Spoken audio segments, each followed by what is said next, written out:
The debt collector arrived on a Tuesday. Evelyn remembered that detail because Tuesdays were wash days, and she'd been elbow-deep in ice-cold water when she heard her father's voice crack in the front room. Not break, not shout, just crack, like timber splitting under too much weight. She dried her hands on her skirt and moved toward the doorway, staying in the shadows where she could see without being seen. A skill she'd perfected over 21 years of being the oldest daughter in a house that was slowly drowning. The man in their front room wore a coat that probably cost more than everything her family owned. His boots were clean despite the knee-deep snow outside. He held a piece of paper like it was a loaded gun. "Mr. Mercer," the man said, his voice flat and businesslike, "the bank's been patient, more than patient, but 4 months past due is where patience ends." Her father, tall, weathered, 43 but looking 60, stood with his hat literally in his hands, crushing it, destroying it. I know that. You need $1,500. The collector folded the paper, creased it with his thumbnail. "By Friday.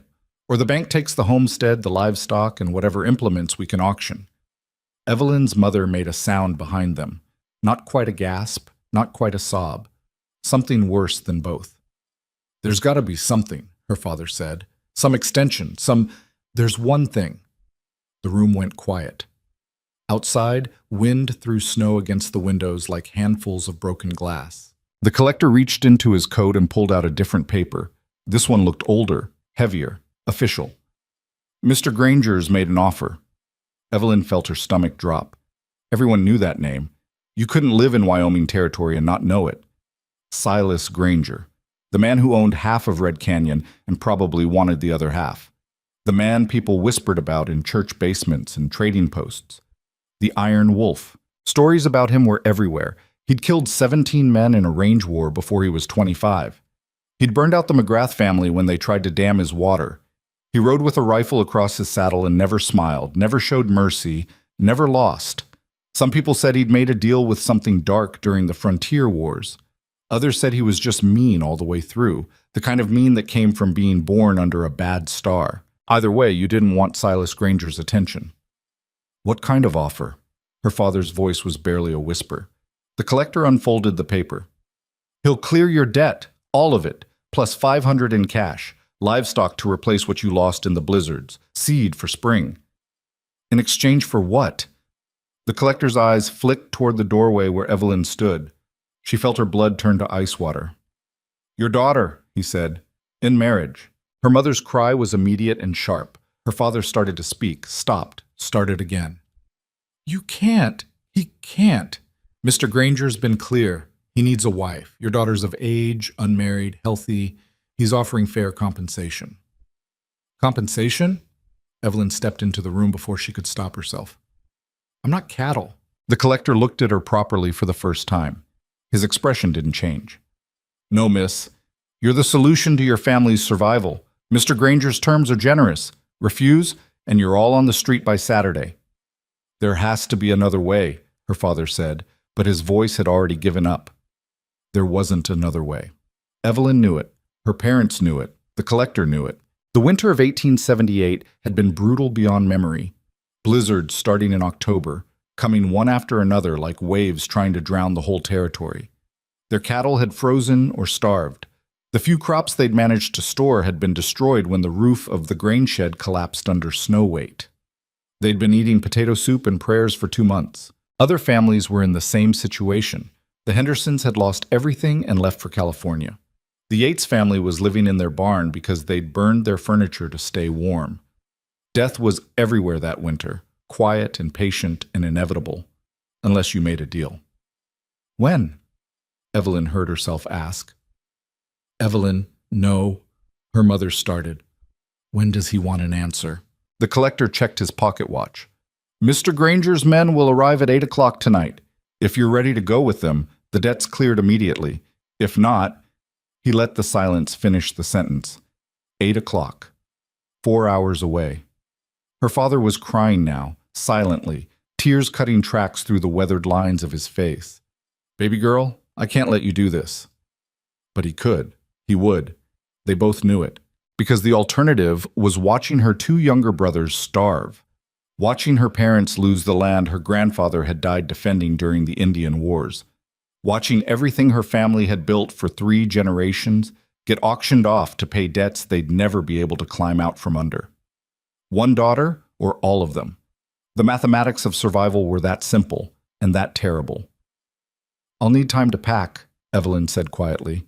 The collector nodded, tucked both papers back into his coat, and left without another word. The door closed behind him. The wind howled, and Evelyn stood in the center of the room she'd grown up in, watching her life divide into before and after. Her mother collapsed into a chair, sobbing. Her father stood frozen, the destroyed hat still in his hands. And Evelyn turned and walked to the small bedroom she shared with her brothers, trying to figure out what you pack when you're being sold to a monster. The next 4 hours existed in a strange, detached fog. Her mother helped her pack in silence, folding Evelyn's few dresses with shaking hands. Her father stood in the doorway, trying to speak and failing, over and over. Her brothers, 12 and 9, watched from the loft with wide, frightened eyes that understood something terrible was happening, even if they didn't understand exactly what. The grandmother's ring, 2 books, a photograph of the family taken in town 3 years ago, everyone looking stiff and serious because holding still for the camera took so long. Hairbrush, soap, the good winter cloak that had been a birthday present. Everything she owned fit in a single trunk and a carpet bag. At 7:30, she changed into her best dress. Dark green wool, high-necked, the one she wore to church on the rare occasions they could afford to miss work. Her mother braided her dark hair, fingers trembling, pulling too tight in places and too loose in others. "He might not be as bad as people say," her mother whispered, even though neither of them believed it. At 7:50, they heard horses. 3 riders came up the path through the snow. They didn't hurry. They didn't need to. The lead rider was huge, broad-shouldered, with a face that looked like it had been carved from cliff stone. The other 2 were lean and dangerous, the kind of men who wore guns like other people wore hats. They stopped in front of the house and waited. Didn't knock. Didn't call out. Just waited. Her father opened the door. She needs a few more minutes." "Take your time," the big man said. His voice was surprisingly soft. No rush. But there was a rush. There was all the rush in the world. Because if Evelyn thought about it too long, if she let herself feel the full weight of what was happening, she'd break. She'd run. She'd make this harder than it needed to be. So she picked up her bags, kissed her brothers, hugged her mother until they both ran out of air, and looked at her father. "All right," she said, every week. He couldn't answer. He pulled her close, held her like she was 5 years old again, and then let her go because holding on would only make it worse. She walked to the door. The big man dismounted and took her trunk like it weighed nothing. "I'm Marcus," he said. "We'll take care of you, miss. I promise." It was the kindness in his voice that almost broke her. They helped her onto a horse, not her family's old mare, but a tall, steady gelding that looked like it could run through hell without breaking stride. Marcus tied her trunk to a pack horse. The other 2 men flanked them like guards, or jailers. She looked back once. Her family stood in the doorway, backlit by lamplight, looking small and far away and impossibly fragile. Then they rode into the storm. Seats. The journey to the Granger Ranch took 3 hours through a blizzard that seemed designed to kill them. Evelyn had lived through Wyoming winters her whole life, but she'd never been out in weather like this. The wind didn't just blow, it attacked. Snow came horizontal, sharp enough to cut.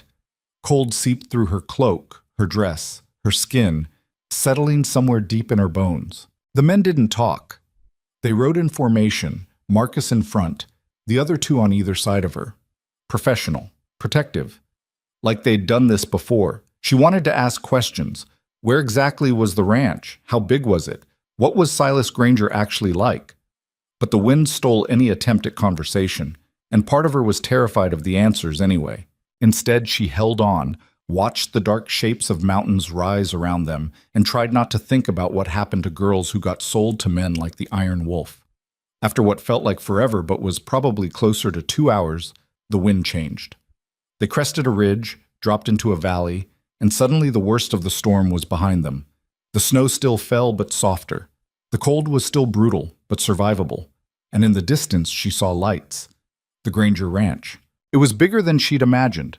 Not a homestead, not even a large farm. An empire. Multiple buildings spread across the valley floor. Barns, bunkhouses, outbuildings she couldn't identify. Fences running in perfect straight lines through the snow. And at the center, a house that was bigger than her entire hometown's church.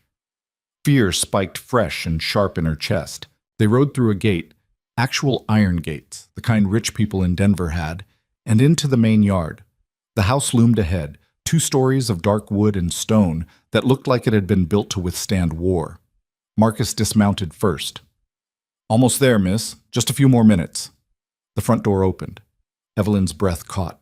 A man stood in the doorway, silhouetted against warm light from inside. Tall, broad-shouldered. He didn't move, didn't speak, just stood there like a judge waiting to pass sentence. Silas Granger, the Iron Wolf, her husband.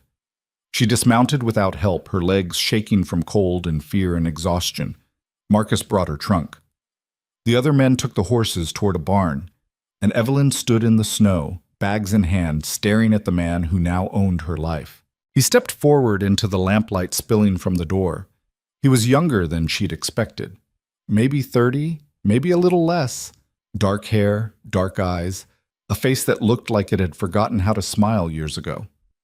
Weathered, scarred, a thin line across his left cheekbone, the kind of face that matched every story she'd ever heard about him. But his eyes weren't cruel, they were just tired. Impossibly tired. "You're cold," he said. His voice was low, rough, like gravel. "Come inside." Not welcome, not hello, just the practical observation and an order. She followed him into the house because there was nothing else to do. The interior was warm, shockingly warm. A massive fireplace dominated the main room, filled with burning logs that threw heat and light across furniture that was simple but well made. Wood floors, thick rugs. A staircase leading up to the second floor. It was nice. Nicer than anywhere she'd ever lived. She hated that. "Your room's upstairs," Silas said, not looking at her. "Second door on the left. Marcus already brought your trunk up. There's water for washing. Anything you need, tell me." "My room?" she heard herself ask. He finally looked at her directly. His expression was unreadable. "You'll have your own space. Privacy. I'm not—" He stopped, something flickering across his face. "You're not a prisoner here." She wanted to argue, wanted to throw his words back at him, because what else was she, if not a prisoner? She'd been bought, traded, sold like livestock to clear her family's debt. But the exhaustion was crushing her now. The fear, the cold that had settled so deep she thought she'd never be warm again. "Thank you," she said, because her mother had raised her with manners even when manners felt absurd. He nodded once. "Mrs. Chen will bring food. Get some rest." Then he walked away, down a hallway that led deeper into the house, and disappeared. Evelyn stood alone in the main room of her new prison, listening to the fire crackle and the wind howl outside and her own heartbeat hammer against her ribs. She climbed the stairs slowly, found the second door on the left, opened it. The room was simple but clean. A bed, a real bed, not a straw mattress. A dresser, a small desk near the window. Her trunk sat at the foot of the bed. Someone had already started a fire in the small stove in the corner. She closed the door, locked it even though she knew locks probably meant nothing here, and sat on the edge of the bed. Then, finally, she let herself cry. She woke to knocking.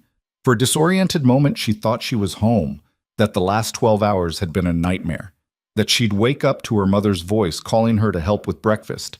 Then she remembered the debt, the collector, the 3 riders in the snow, the Iron Wolf. "Miss Mercer?" A woman's voice, accented. "I've brought breakfast." Evelyn sat up, disoriented. Sunlight streamed through the window, actual sunlight, the first she'd seen in weeks. The storm had passed. She'd slept in her dress, her hair still braided, her face probably a mess. "Just a moment," she called. She splashed water from the basin on her face, tried to make herself presentable, and opened the door. A Chinese woman stood in the hallway, probably in her 50s, holding a tray. Her expression was kind. "I'm Mrs. Chen. I manage the house. You must be starving." She was. Evelyn realized she hadn't eaten since breakfast the day before, a lifetime ago. Mrs. Chen brought the tray inside, setting it on the small desk. Eggs, actual eggs, fresh bread with butter, coffee that smelled like heaven. Fruit, dried apples, precious as gold. Mr. Granger said to let you rest as long as you need, Mrs. Chen said. There's no schedule, no requirements. You're free to explore the house, the grounds, anything you want. Free. The word felt like a joke. Where is he? Evelyn asked. Out with the men. They're checking the north fences after the storm. Won't be back until evening, probably. Evelyn nodded, not sure if she was relieved or disappointed. Mrs. Chen studied her for a moment, then said quietly, It's not what you think here. Mr. Granger. He's not what people say. Then what is he? The older woman smiled sadly. Lonely. She left before Evelyn could ask what that meant. Evelyn spent the day exploring her prison. The house was larger than it looked from outside. Main floor had the great room with the massive fireplace, a dining room that could seat 20, a kitchen that was bigger than her family's entire house. Upstairs had 6 bedrooms, most of them empty. The furnishings were good quality but plain, no artwork on the walls, no decorations, nothing personal. It felt like a fortress, not a home. Outside, the ranch was even more impressive. She counted 4 bunkhouses, 3 barns, multiple storage buildings. Fences everywhere, running across the valley in perfectly maintained lines. Cattle in the distance, hundreds of them, somehow surviving where her family's herd had died. Workers moved between buildings, men fixing equipment, hauling feed, working with horses. They all nodded respectfully when they saw her, but nobody spoke. Nobody stared. They went about their business like she was just another part of the ranch now. She found Marcus in one of the barns, working on a saddle. The big man looked up when she approached. Morning, Mrs. Granger. The name hit her like a slap. Mrs. Granger. That's what she was now. Just Evelyn, she said. He smiled slightly. Yes, miss. You settling in okay? I guess. She paused. Can I ask you something? Anything. Why does everyone in the territory hate him? Marcus set down the saddle, his expression going serious. Because they're scared of him, and people hate what they're scared of. But why are they scared? What did he actually do? Survived, Marcus said simply. Mr. Granger built all this from nothing. He was 12 when his parents died, raiders during the frontier wars. He had nothing. No family, no money, no land, just himself. So he... what? Killed people to get all this? He killed people who tried to kill him, Marcus corrected, or tried to kill the people who worked for him, or tried to steal what he'd built. Yeah, he's got blood on his hands, but it's not innocent blood. Evelyn absorbed that. People say he burned out the McGrath family. Marcus's jaw tightened. The McGraths dammed the creek that fed 6 homesteads downstream. Those families would have died without water. Mr. Granger warned them 3 times. They laughed at him, so he tore out the dam. The McGraths started shooting. He shot back. And they left? They left because everyone in that valley would have burned them out if Mr. Granger hadn't. He just got there first. It was a different story than the one she'd heard in town. Not better, maybe, but different. What about the range war? She asked. 17 dead, people say. Marcus met her eyes. 6 years ago, Clay Hollister owns the Triple H Ranch west of here, decided he wanted our water rights, sent rustlers to steal our cattle. When that didn't work, sent men to burn our fields. When that didn't work, sent killers.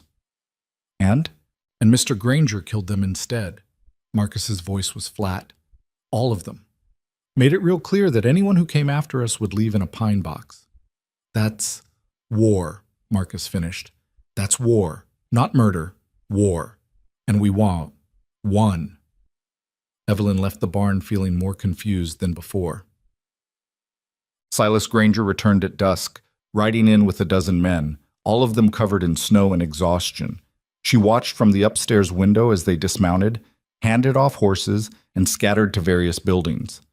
Silas stood in the yard for a moment, looking up at the darkening sky.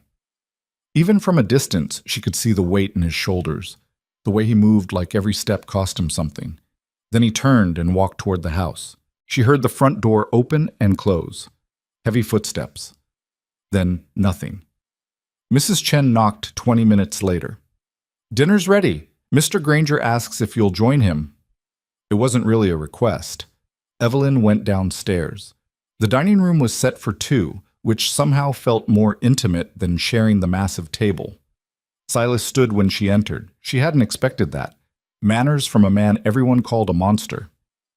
"How are you settling in?" he asked as they sat. "Fine." Lie. He nodded like he knew it was a lie but wasn't going to push. Mrs. Chen brought food, roast beef, potatoes, vegetables that must have cost a fortune in winter. They ate in silence for several minutes. Evelyn's mind raced with questions she didn't know how to ask. Finally, "Why did you do this?" He looked up from his plate. "Do what?" "Buy me. Why do you need a wife? You clearly don't need money, don't need help running this place. So why?" He set down his fork carefully. "Do you know what they call me in town?" "The Iron Wolf."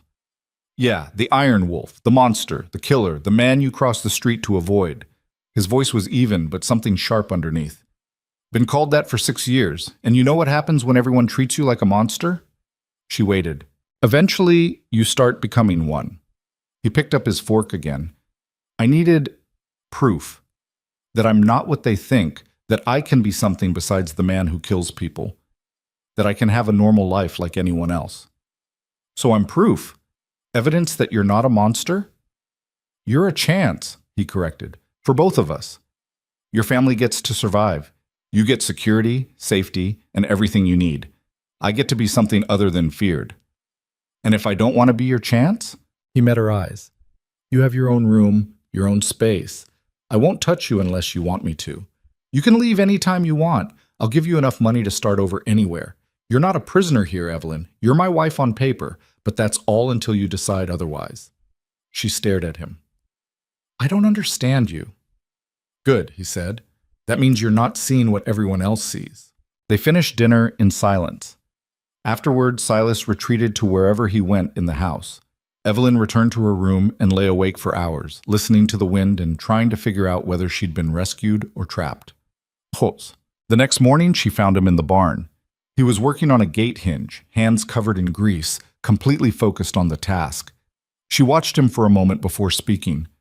"I want to see the rest of the ranch," she said. He looked up. "Now?" "Now." Something that might have been surprise crossed his face. Then he nodded, wiped his hands, and whistled. A beautiful paint horse trotted over. "Can you ride?" he asked. "I grew up on a homestead. Yes, I can ride." He almost smiled. Almost. They rode out into the valley, just the two of them. The storm had left everything covered in fresh snow, brilliant and blinding in the morning sun. The mountains rose around them like walls holding up the sky. Silas showed her the north pastures where cattle grazed, somehow fat and healthy. The south fields where they'd plant crops in spring. The creek that ran through the property, clear and cold, feeding everything. "This is what Hollister wants," he said, gesturing at the creek. "He's got land, but his water's seasonal. Dries up every summer. This creek runs year-round, fed by snowmelt from the mountains. Control this, you control half the territory. So why doesn't he just buy it from you?" "Because I won't sell. This water keeps 50 families alive downstream. I sell to Hollister, he'll charge them until they can't pay, then take their land too." That's why he started the range war. Silas nodded. He wants an empire. I just want to survive." They rode in silence for a while. Then Evelyn asked, "Did you really kill 17 men?" 19. His voice was flat. 2 more after the stories started. "Does it bother you?" He reined his horse to a stop, looked at her directly. "Every single day. But it bothers me less than letting innocent people die because I was too weak to protect them." There was no pride in his voice, no bravado, just exhaustion and resignation. They rode back as the sun climbed higher, turning the snow into fields of diamonds. Days became a week became 2. Evelyn fell into a routine that felt nothing like being a prisoner, and nothing like being married. She helped Mrs. Chen with the house, learned to bake bread the way the older woman taught her, spent hours reading books from Silas's surprisingly extensive library. He was gone most days, working with the men. When he was home, they ate dinner together, making small talk that gradually became actual conversation. He was intelligent, more intelligent than she'd expected. He'd taught himself to read at 15, learned ranching from books and brutal experience, built his empire with planning and calculation, not just violence. But the violence was always there, hovering in the background. Men came to the ranch regularly with reports of trouble. Rustlers near the south fence, suspicious riders near the creek, burned out homesteads that looked like Hollister's work. Each time, Silas rode out with armed men and came back hours later, grim-faced and silent. One night, he came back with blood on his shirt. Evelyn was reading in the great room when he walked in. He froze when he saw her, clearly not expecting her to be there. "It's not mine," he said before she could ask. "One of Hollister's men got stupid, tried to shoot Marcus. He stopped. "You what?" "We sent him home with a message carved into him. That's the kind of man I am, Evelyn. That's what I do to protect what's mine." He said it like a warning, like he was daring her to be afraid of him. Instead, she stood up and walked over. "Go change. I'll heat water. You need to wash." Something flickered in his eyes. Surprise again. Maybe relief. He did what she said. Marcus found her in the barn a few days later. "You're good for him," the big man said without preamble. "I'm not trying to be good for him." "I know. That's why it works." Marcus checked a saddle strap, not looking at her. 6 years I've worked here. Never seen him smile, not once, not real smiles. But yesterday, when you made that joke about his coffee, he smiled. That doesn't mean anything, means everything. Marcus finally looked at her. This ranch, all these people, we're loyal to him because he's kept us alive. But loyalty and fear get twisted up together. You're the first person in years who treats him like he's just a man, not a legend, not a monster, just a man. "He is just a man," Evelyn said. "Then maybe help him remember that." The trouble started in late February. A rider came in the middle of the night, pounding on the door hard enough to wake the whole house. Evelyn heard shouting, heard Silas running downstairs, heard horses being saddled in the yard. She threw on her robe and hurried down. Silas was strapping on his gun belt, his face carved from stone. "The Henderson homestead's on fire. Hollister's men." "How do you know?" "Because they left a goddamn calling card." His voice was ice. "Stay here. Lock the doors. Don't open them for anyone but me or Marcus." "Silas!" But he was already gone, riding out into the darkness with a dozen armed men behind him. Evelyn stood at the window and watched the torches disappear into the night. They didn't come back until dawn. When they did, Silas had a man thrown over his saddle. Not dead. Evelyn could see him moving, but hurt. Badly hurt. She met Silas in the yard. His face was covered in blood, his knuckles split. "What happened?" "Got there too late. House was gone. Family got out alive, barely." He gestured to the man on the horse. "Found this one watching from the trees. He's going to tell me who ordered it, or I'm going to make him wish he'd burned with the house." The cold brutality in his voice made her flinch. "Silas, don't!" He looked at her, and for the first time since she'd arrived, she saw the monster everyone else saw. "Don't tell me to be merciful. Don't tell me to be better. 3 kids almost died tonight because Hollister wants my water. So I'm going to get names, and then I'm going to make sure this never happens again." He dragged the man toward one of the outbuildings. Evelyn stood in the yard, torn between horror and understanding. Because he was right. Kids almost died. Innocent people, terrorized in the night. And the law wouldn't do anything. The sheriff was probably on Hollister's payroll. So who would stop it, if not Silas? Who protected the homesteaders, if not the Iron Wolf? The man talked by noon, gave names, dates, locations, confirmed what everyone suspected. Clay Hollister was behind it all.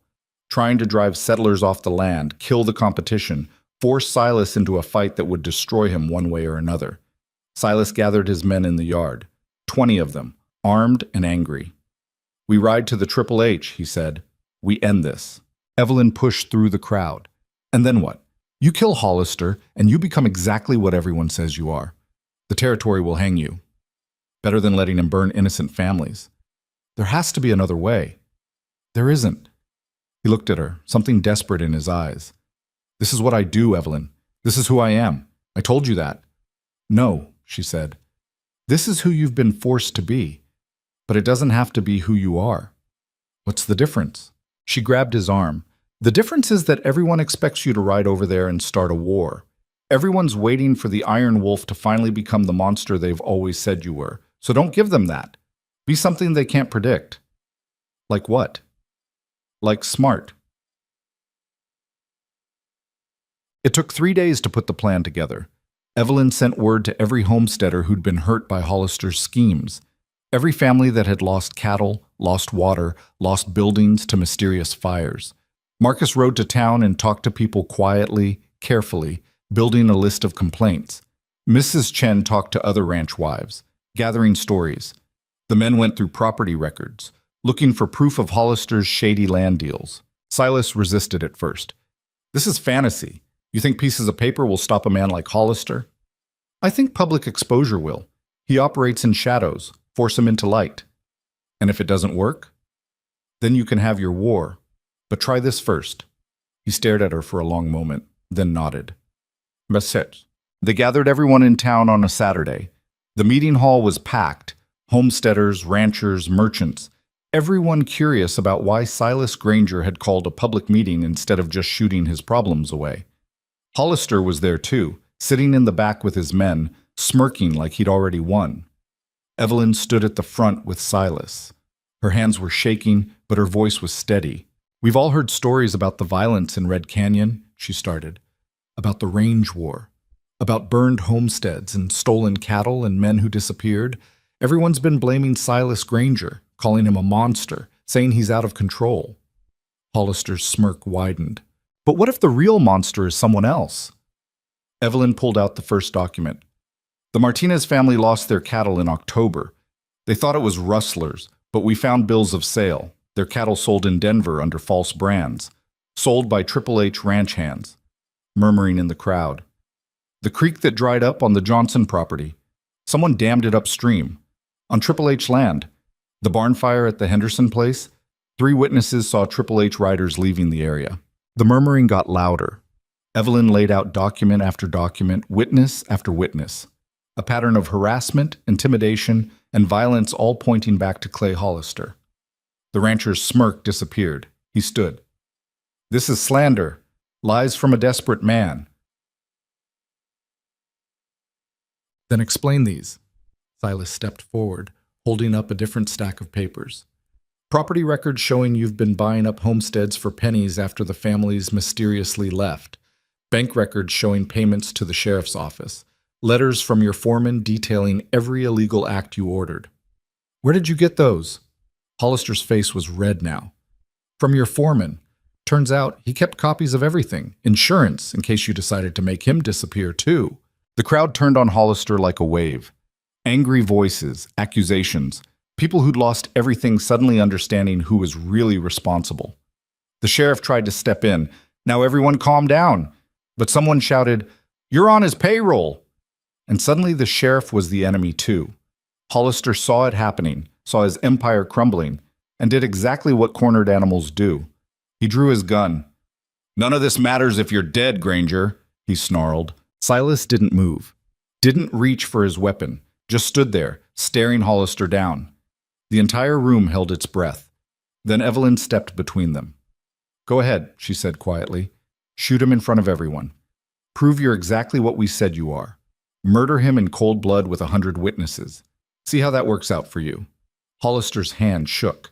His face was twisted with rage and fear. But he couldn't do it. Not with everyone watching, not with his guilt already exposed. He lowered the gun. Marshal Tyler, who'd ridden in from Denver specifically for this, stepped forward.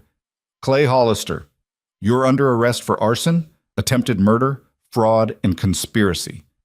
Hollister and the corrupt sheriff were dragged out of the hall in chains, and Silas Granger stood in the center of the room, surrounded by people who'd hated him yesterday and weren't sure what to think of him now. Evelyn took his hand. He squeezed back, hard enough that she knew he was trying not to shake. The ride back to the ranch was quiet. The sun was setting, painting the snow-covered valley in shades of gold and pink. Beautiful, peaceful. nothing like the chaos they'd left behind. "You saved my life," Silas said finally. "You could have saved yourself. You've got the fastest draw in the territory." "Not that." He reined his horse to a stop, looking at her. "You saved my life by making me see there was a different way. I was ready to become the monster, Evelyn, ready to burn Hollister's ranch and everyone in it. Would have done it too if you hadn't stopped me." "Why does that matter?" "Because once you become the monster, you can't come back." His voice cracked slightly. "I was so close, so goddamn close to losing whatever humanity I had left. And you pulled me back." She looked at him. This man everyone feared, this legend who'd built an empire with blood and iron, and saw something different now. Not a monster, not a legend, just a man who'd been fighting alone for so long he'd forgotten there was any other way. "You don't have to fight alone anymore," she said. Something shifted in his expression. "I'm going to kiss you now. If that's not okay." She kissed him first.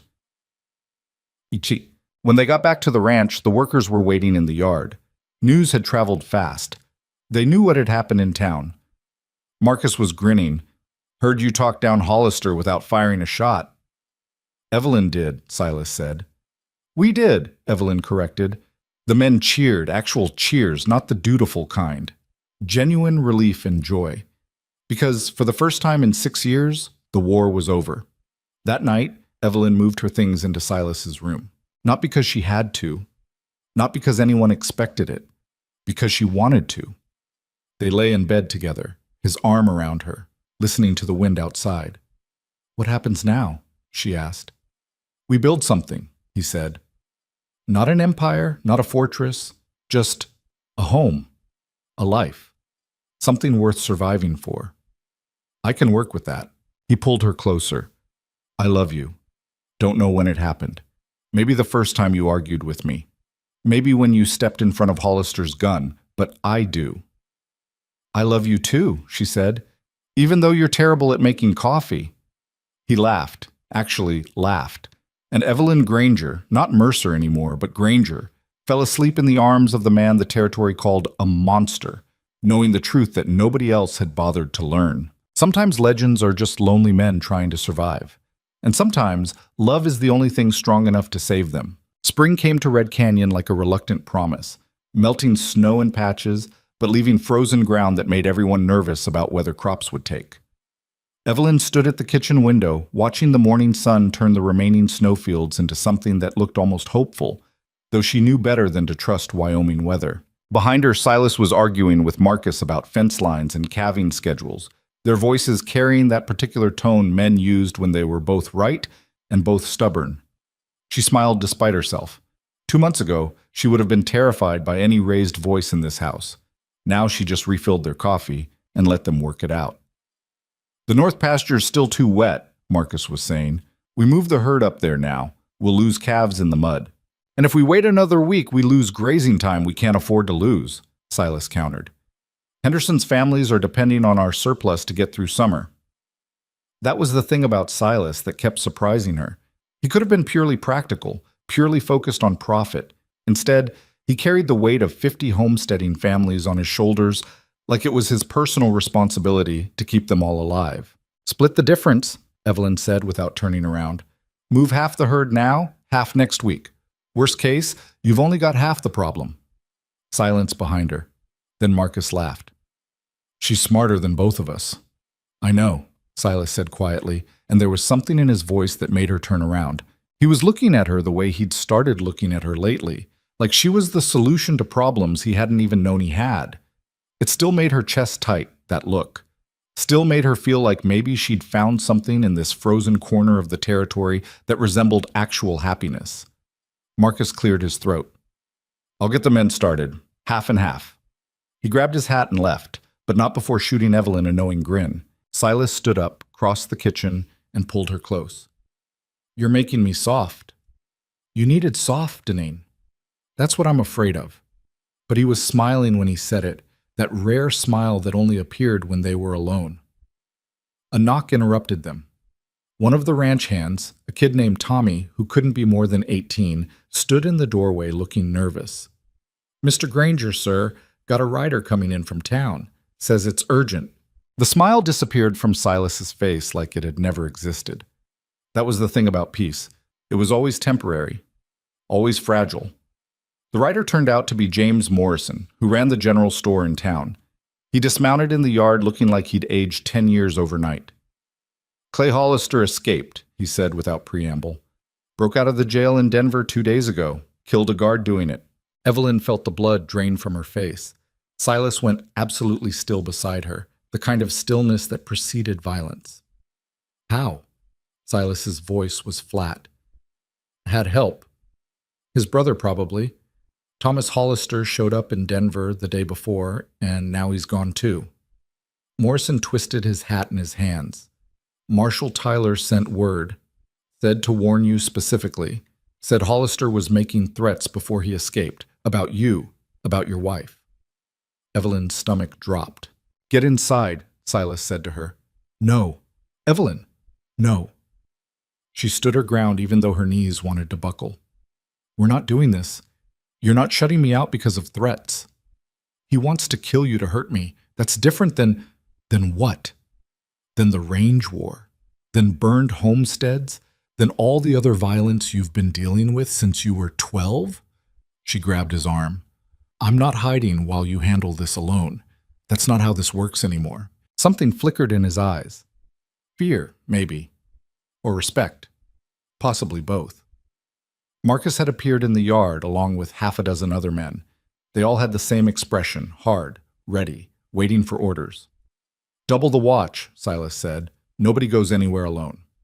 Morrison, thank you for the warning. You might want to stay here tonight. Town's not safe if Hollister's on his way back. Already planned on it, Morrison said. The rest of the day passed in tense preparation. Men checked weapons, reinforced gates, established patrol routes. Evelyn helped Mrs. Chen move supplies into the main house, food, water, medical supplies. Preparing for a siege nobody wanted to talk about directly. That night, lying in bed, Silas held her tighter than usual. I should send you away, he said into the darkness. Somewhere safe. Denver, maybe, or California. And I'd just come back. Evelyn, we ended this together, she said. We face what comes next together, too. Stop trying to protect me like I'm fragile. You are fragile. Everyone's fragile. That's not an insult. It's just true. Then we'll be fragile together. He made a sound that might have been a laugh or might have been something closer to a sob. I don't know how to do this. How to be this person who has something to lose. You've always had something to lose.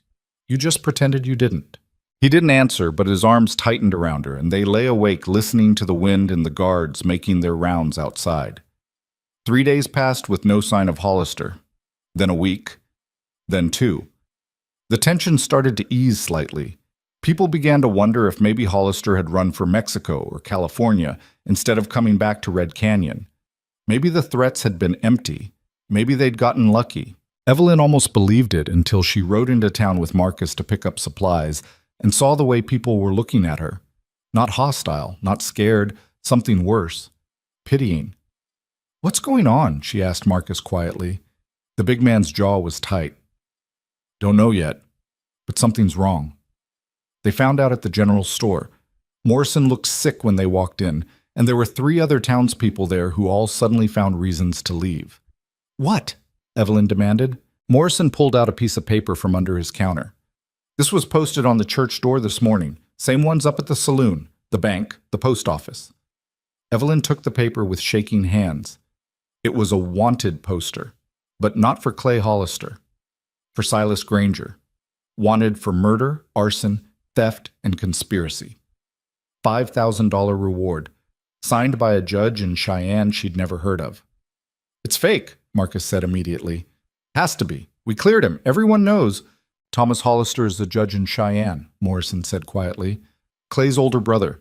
He's got connections, money, influence. He's using it all to destroy your husband legally instead of violently. Evelyn read the poster again, her hands shaking. The charges were specific, detailed. They referenced the range war, the burned McGrath property, men who'd disappeared. Everything Silas had done to survive and protect his people, twisted into evidence of criminality. This is insane, she said. We proved Clay was behind everything. We had witnesses, documents, all inadmissible in court, apparently, Morrison said. Thomas is claiming it was all coerced testimony, that Silas terrorized people into lying. And without Clay here to contradict him, he spread his hands helplessly. Marcus swore viciously. So what's the play? They arrest him, put him on trial in Cheyenne where Thomas controls everything? If they can arrest him, Morrison said. Word is they're sending federal marshals. Can't fight federal marshals without making everything worse. Evelyn felt dizzy. They'd won. They'd exposed Hollister, cleared Silas's name, ended the violence, and now it was all unraveling because the enemy had connections they couldn't fight. We need to get back, she said. Silas needs to know. The ride back to the ranch was the longest of her life. Marcus rode ahead to warn the others. By the time Evelyn arrived, Silas was in the yard reading the poster himself, his face carved from granite. It's fake, she said, dismounting. Everyone knows it's fake. Thomas Hollister is just... Everyone doesn't matter. Silas crumpled the poster. Federal marshals don't care about what people in Red Canyon think. They care about warrants signed by judges, and Thomas Hollister's apparently a very respectable judge. So what do we do? We? He looked at her. You don't do anything. This isn't your fight. Like hell it isn't. Evelyn, don't. She moved closer, keeping her voice low, even though everyone could probably hear. Don't you dare try to protect me by pushing me away. We're past that. Something broke in his expression. I can't let them take me. You understand that? I go to Cheyenne for trial. I'm dead. Thomas will make sure of it. Convenient accident, prison riot, something. I'll never see trial. Then we fight it another way. There's no other way. This is legal. This is the system. I can't shoot my way out of the law. No, she said. But maybe I can talk our way out of it. He stared at her. What? Thomas Hollister is a judge. That means he cares about reputation, respectability, appearances. He's not like Clay. He can't just burn people out. He has to maintain his image. So we destroy his image the way we destroyed Clay's. Publicly. Loudly. Make it so politically toxic to pursue you that he has no choice but to drop it. Marcus, who'd been listening nearby, spoke up. How exactly do we do that? Evelyn's mind was racing.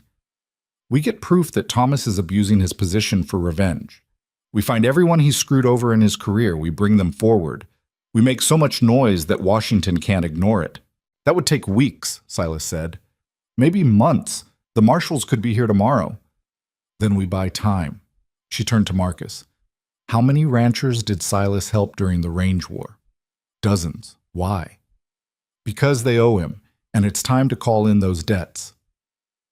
Over the next 48 hours, Evelyn orchestrated something that shouldn't have been possible. She sent riders to every homestead, every ranch, every family that Silas had protected over the years. The message was simple.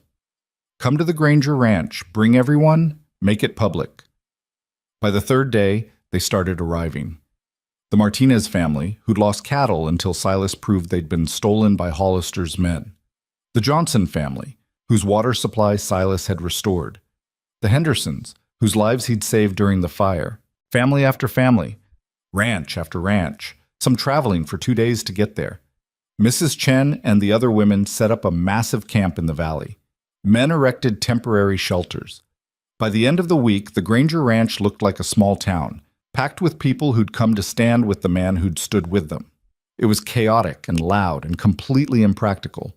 It was also the most beautiful thing Evelyn had ever seen. On the 6th day, the federal marshals arrived.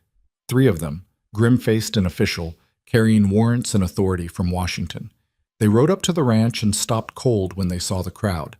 At least 200 people, maybe more, families, workers, ranchers, all standing in the yard, silent and watchful. The lead marshal, a weathered man named Sullivan, dismounted slowly. Silas Granger? Silas stepped forward. That's me. I have a warrant for your arrest. Multiple charges, including... We know the charges, Evelyn interrupted, stepping up beside Silas. And we know they're fraudulent, filed by Judge Thomas Hollister as revenge for his brother's imprisonment. Sullivan's expression didn't change. That's for a court to decide, ma'am. My job is to bring him in. And our job, Marcus said, moving to Silas's other side, is to make sure justice is actually done, not railroad revenge dressed up as law. The other two marshals moved their hands closer to their weapons. The crowd shifted, not threatening, but present, undeniably present. Sullivan looked around slowly, taking in the numbers. "You folks planning to interfere with federal officers?" "No, sir," said an older rancher named Garrett. "We're planning to accompany our neighbor to trial, make sure everything's done proper." "All 200 of you?" "If that's what it takes." Sullivan was quiet for a long moment. Then he said, "Can I speak with Mr. Granger?" "Privately." They moved away from the crowd, just Sullivan, Silas, and Evelyn. The marshal looked tired.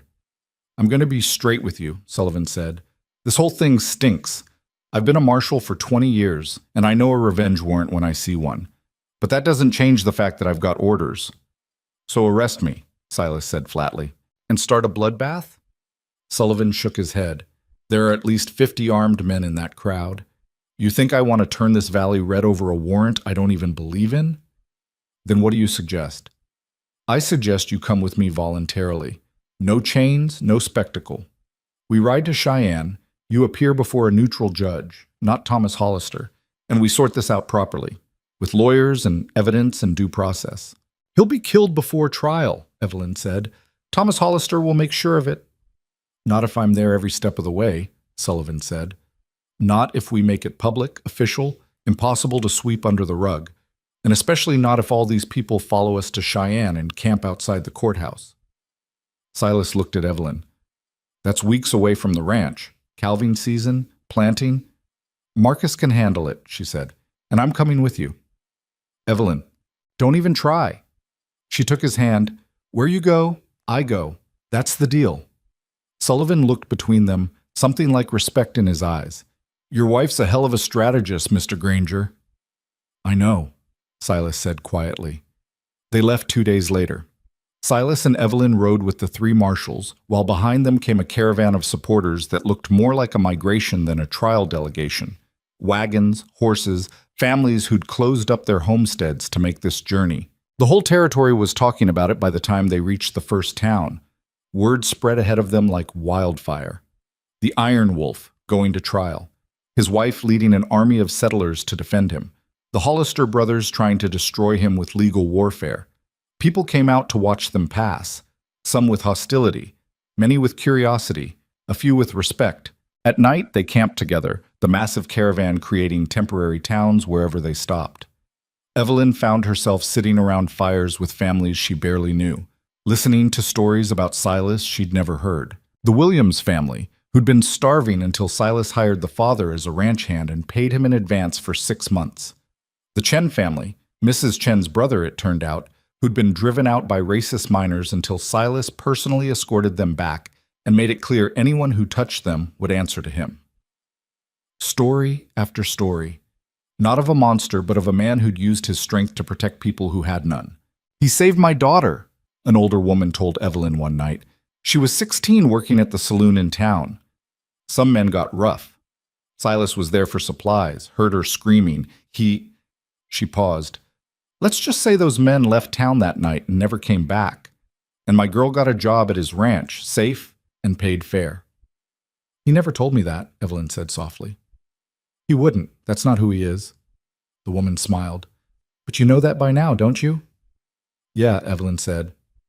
"I do." Silas found her later after the fires had burned down and most people had gone to sleep. They walked to the edge of camp where the grassland stretched away into darkness. "You should go back," he said. "This is dangerous. If Thomas makes his move, then we'll deal with it together." She leaned against him. "Stop trying to send me away. I'm not good at this, at letting people care about me." "I noticed. You're terrible at it." He laughed quietly. "How did this happen?" 6 months ago I was alone. Everyone hated me. I'd convinced myself that was fine, that I didn't need anything else. And now? Now I'm terrified every second of every day that something will take this away. Will take you away." She turned to face him. "The only thing that will take me away is you pushing me away. So stop doing that." He kissed her then, rough and desperate, like he was trying to memorize the feeling. When they pulled apart, his forehead rested against hers. "If this goes wrong, it won't. But if it does, then we'll figure it out together. That's what together means, Silas. You don't have to carry everything alone anymore.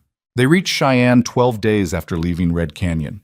The city was bigger than Evelyn had imagined, full of brick buildings and paved streets, and people who looked at their massive caravan like they'd brought the whole frontier with them.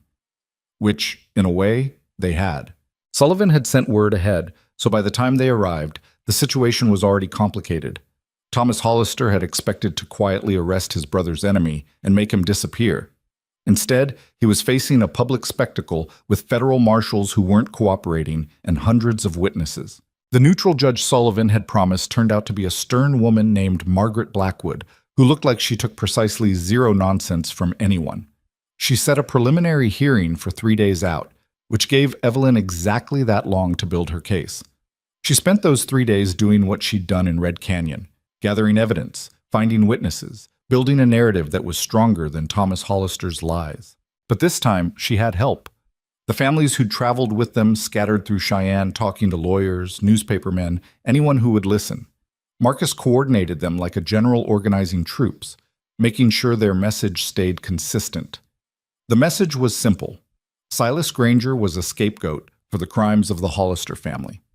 The real criminals were Clay Hollister, who terrorized the territory, and Thomas Hollister, who was abusing his position for revenge. On the morning of the hearing, Evelyn woke before dawn, nerves making her stomach churn.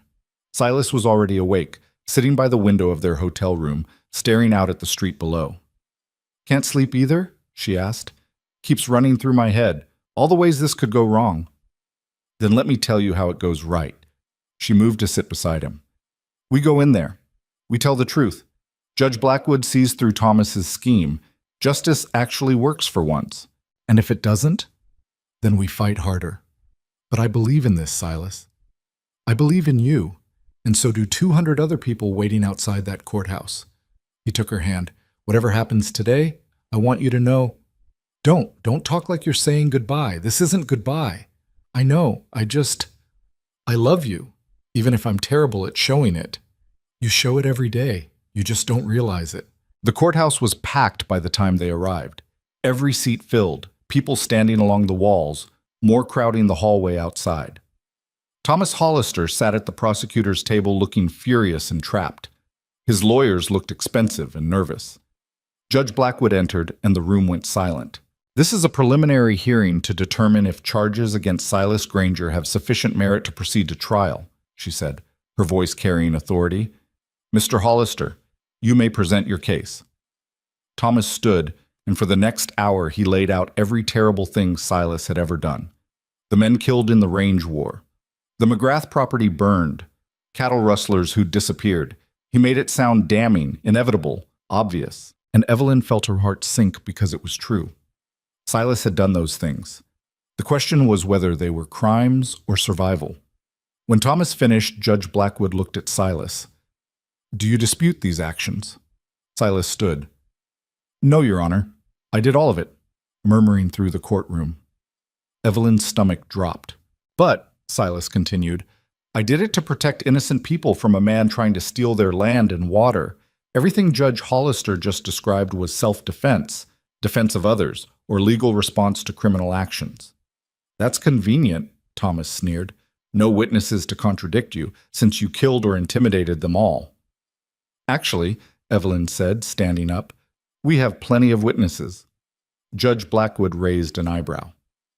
"And you are?" "Evelyn Granger, his wife. And I'd like to present evidence, if the court allows." "This is highly irregular." "So is a judge using his position to pursue a vendetta," Evelyn shot back. "If the court's interested in truth, I have it." Blackwood studied her for a long moment, then nodded. "Proceed." Evelyn had prepared for this.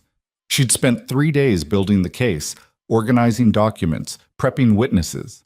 Now she laid it all out methodically, carefully, building a story that was stronger than Thomas's accusations. First came the families Silas had protected. One by one, they testified about Hollister aggression, about Silas intervening, about lives saved. The Williams girl, now 19, who described being rescued from assault, the Martinez family and their stolen cattle, the Johnsons and their water supply. Then came the documents. Property records showing Hollister's illegal land acquisitions. Bank records showing bribes. Letters from Clay Hollister's own foreman detailing criminal orders. And finally, the bombshell. A lawyer from Denver who'd investigated Thomas Hollister's career and found a pattern. 6 other cases where Thomas had used his position to settle personal scores. Men imprisoned on questionable charges. Evidence that mysteriously disappeared. Witnesses who recanted under pressure. Judge Hollister has a history of corruption, the lawyer said. This isn't justice, it's revenge dressed in legal robes. By the time Evelyn finished, Thomas Hollister's face was pale and furious. His lawyers were whispering frantically, and Judge Blackwood looked like she'd swallowed something bitter. This court will recess for deliberation, she said. The wait was agony. 2 hours that felt like days. Evelyn sat with Silas in a small room, neither of them talking, just holding hands and trying not to imagine the worst. When they were called back, the courtroom was even more packed than before. Word had spread. This wasn't just about one rancher anymore. This was about whether the system could be corrupted by powerful men or whether truth still mattered. Judge Blackwood entered, her expression unreadable.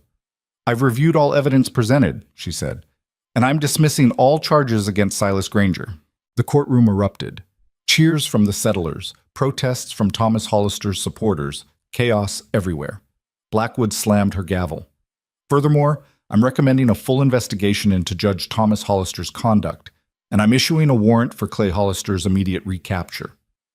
Thomas stood, his face twisted with rage. This is a travesty. No, Blackwood said coldly. A travesty is using judicial authority for personal vengeance. Get out of my courtroom, Judge Hollister, and don't come back. Evelyn's knees went weak with relief. Silas pulled her close, and she felt him shaking. Not from fear, from the weight finally lifting. They walked out of the courthouse into spring sunlight, surrounded by cheering families, and for the first time since this whole nightmare started, Evelyn let herself believe they'd actually won. The journey back to Red Canyon took longer because nobody was in a hurry anymore. They traveled like a celebration caravan instead of a defensive army, stopping in towns along the way where Silas's story had already spread. People who'd feared him before now wanted to meet him, to shake his hand, to hear the truth directly instead of through rumor and legend. It was strange and uncomfortable for Silas, who'd spent years being hated. But Evelyn watched him slowly learn to accept it, to understand that he could be respected instead of feared. One night, camped under stars that seemed impossibly bright, Marcus sat down next to them at the fire. Things are going to be different when we get back, he said. Different how? Silas asked. People will come to you now for help, for advice, for protection. Not because they're scared, because they trust you. I don't know how to be that person. Yes, you do, Evelyn said. You've been that person all along. You just didn't have permission to show it before. They reached the ranch in late spring, when the valley was green and alive and everything felt possible. The workers had kept things running smoothly in their absence. The cattle were healthy. The crops were planted. Life had continued, but something fundamental had shifted. That night, lying in bed, Silas pulled Evelyn close and said, I keep waiting for the other boot to drop, for something to go wrong, for the peace to end. Maybe it doesn't have to end. Everything ends. Then maybe we get to decide how long this lasts. She turned to face him. Maybe we get to build something strong enough to survive whatever comes next. Together? Together. He kissed her softly, and outside the window, Red Canyon stretched away into darkness, wild and beautiful, and finally at peace. At least for now. The peace lasted exactly 43 days. Evelyn knew because she'd been counting, the way you count days without rain or days until winter, measuring time by its absence of catastrophe. 43 days of normal life, of ranch work and quiet evenings, and the kind of contentment she'd never expected to find in Wyoming territory. Then the barn burned. She woke to shouting and the smell of smoke so thick it choked her before she even opened her eyes. Silas was already gone from the bed, and through the window she could see orange light painting the darkness and shades of hell. By the time she threw on clothes and ran outside, half the ranch was already fighting the fire. The eastern barn, the new one they'd built just last month, was completely engulfed. Flames reaching toward the sky like grasping fingers. Men running with buckets, with blankets, with anything that might help. But it was already too late. The barn was gone. The only question was whether they could stop it from spreading. Silas stood in the yard directing operations, his face lit by firelight and streaked with ash. "Get the horses out of the western barn. Move the cattle away from the fence line. Someone get water on the bunkhouse roof before sparks catch it." Evelyn joined the bucket line, passing water hand to hand to hand, her arms burning and her lungs full of smoke. Mrs. Chen was beside her, and Marcus, and Tommy, the young ranch hand, and a dozen others, all of them fighting together. It took 3 hours to get the fire under control. By then, the sun was rising over the mountains, revealing the full extent of the damage. The barn was gone, completely destroyed. 3 horses dead. They'd gotten trapped before anyone could reach them. Thousands of dollars in stored hay and equipment turned to ash. And written in the dirt near what used to be the barn door, someone had scratched a message. "This is just the beginning." Silas stared at those words with an expression that made Evelyn's blood run cold. Not anger, not fear. Something worse. Resignation. "It was Hollister," Marcus said, appearing beside them. His face was black with soot. "Has to be. Clay escaped. Now this." "We don't know that," Evelyn started, but even as she said it, she knew it was true. "Found tracks heading west," one of the men called out. "At least 3 riders. Left in a hurry." Silas turned and walked toward the house without a word. Evelyn followed, dread building in her chest. Inside, he went straight to the gun cabinet, started loading weapons with mechanical precision. "What are you doing?" she asked, though she already knew. "What I should have done months ago. What I should have done the second he escaped." His voice was flat, empty of everything except purpose. "I'm going to find Clay Hollister, and I'm going to end this." "Silas." "Don't." He didn't look at her. 3 horses burned alive because I was too weak to finish this when I had the chance. Because I let you convince me there was a better way. Because I thought peace was actually possible. The words hit like physical blows. "You don't mean that." 3 innocent animals are dead, Evelyn. That barn took us 8 weeks to build. And this is just the beginning. You read the message. He's going to keep hitting us until there's nothing left, or until one of us is dead. He finally looked at her, and his eyes were the same as that first night she'd arrived, tired and hard, and belonging to a man who'd stopped believing in anything except survival. "I told you who I was. I told you what I'd do. You just didn't want to believe it. So what? You're going to ride out there and murder him? Become exactly what everyone used to say you were?" "If that's what it takes."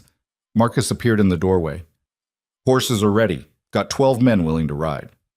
"Make it 15, Silas said. "And tell them to bring extra ammunition." Evelyn grabbed his arm. "Please don't do this. There has to be another way." "There isn't. There never was. I was just fooling myself." He pulled free gently but firmly. "Stay here. Protect the ranch. I'll be back when it's done." "And if you're not?" He didn't answer, just picked up his rifle and walked out. She stood in the empty room, shaking with fury and fear and helplessness, listening to horses thunder out of the yard. 15 men riding to war because peace had failed. Mrs. Chen found her 20 minutes later, still standing in the same spot. "You can't let him do this," the older woman said. "How exactly am I supposed to stop him? He made up his mind." "So change his mind. You did it before." "That was different. We had time. We had evidence. You had him believing there was a better way," Mrs. Chen interrupted. "And he still believes it. He's just scared right now. Scared that if he doesn't become the monster, he'll lose everything. So remind him what he's fighting for." Evelyn looked at her. "Even if I could catch up to them, what am I supposed to say? Stop killing the man who's trying to destroy us?"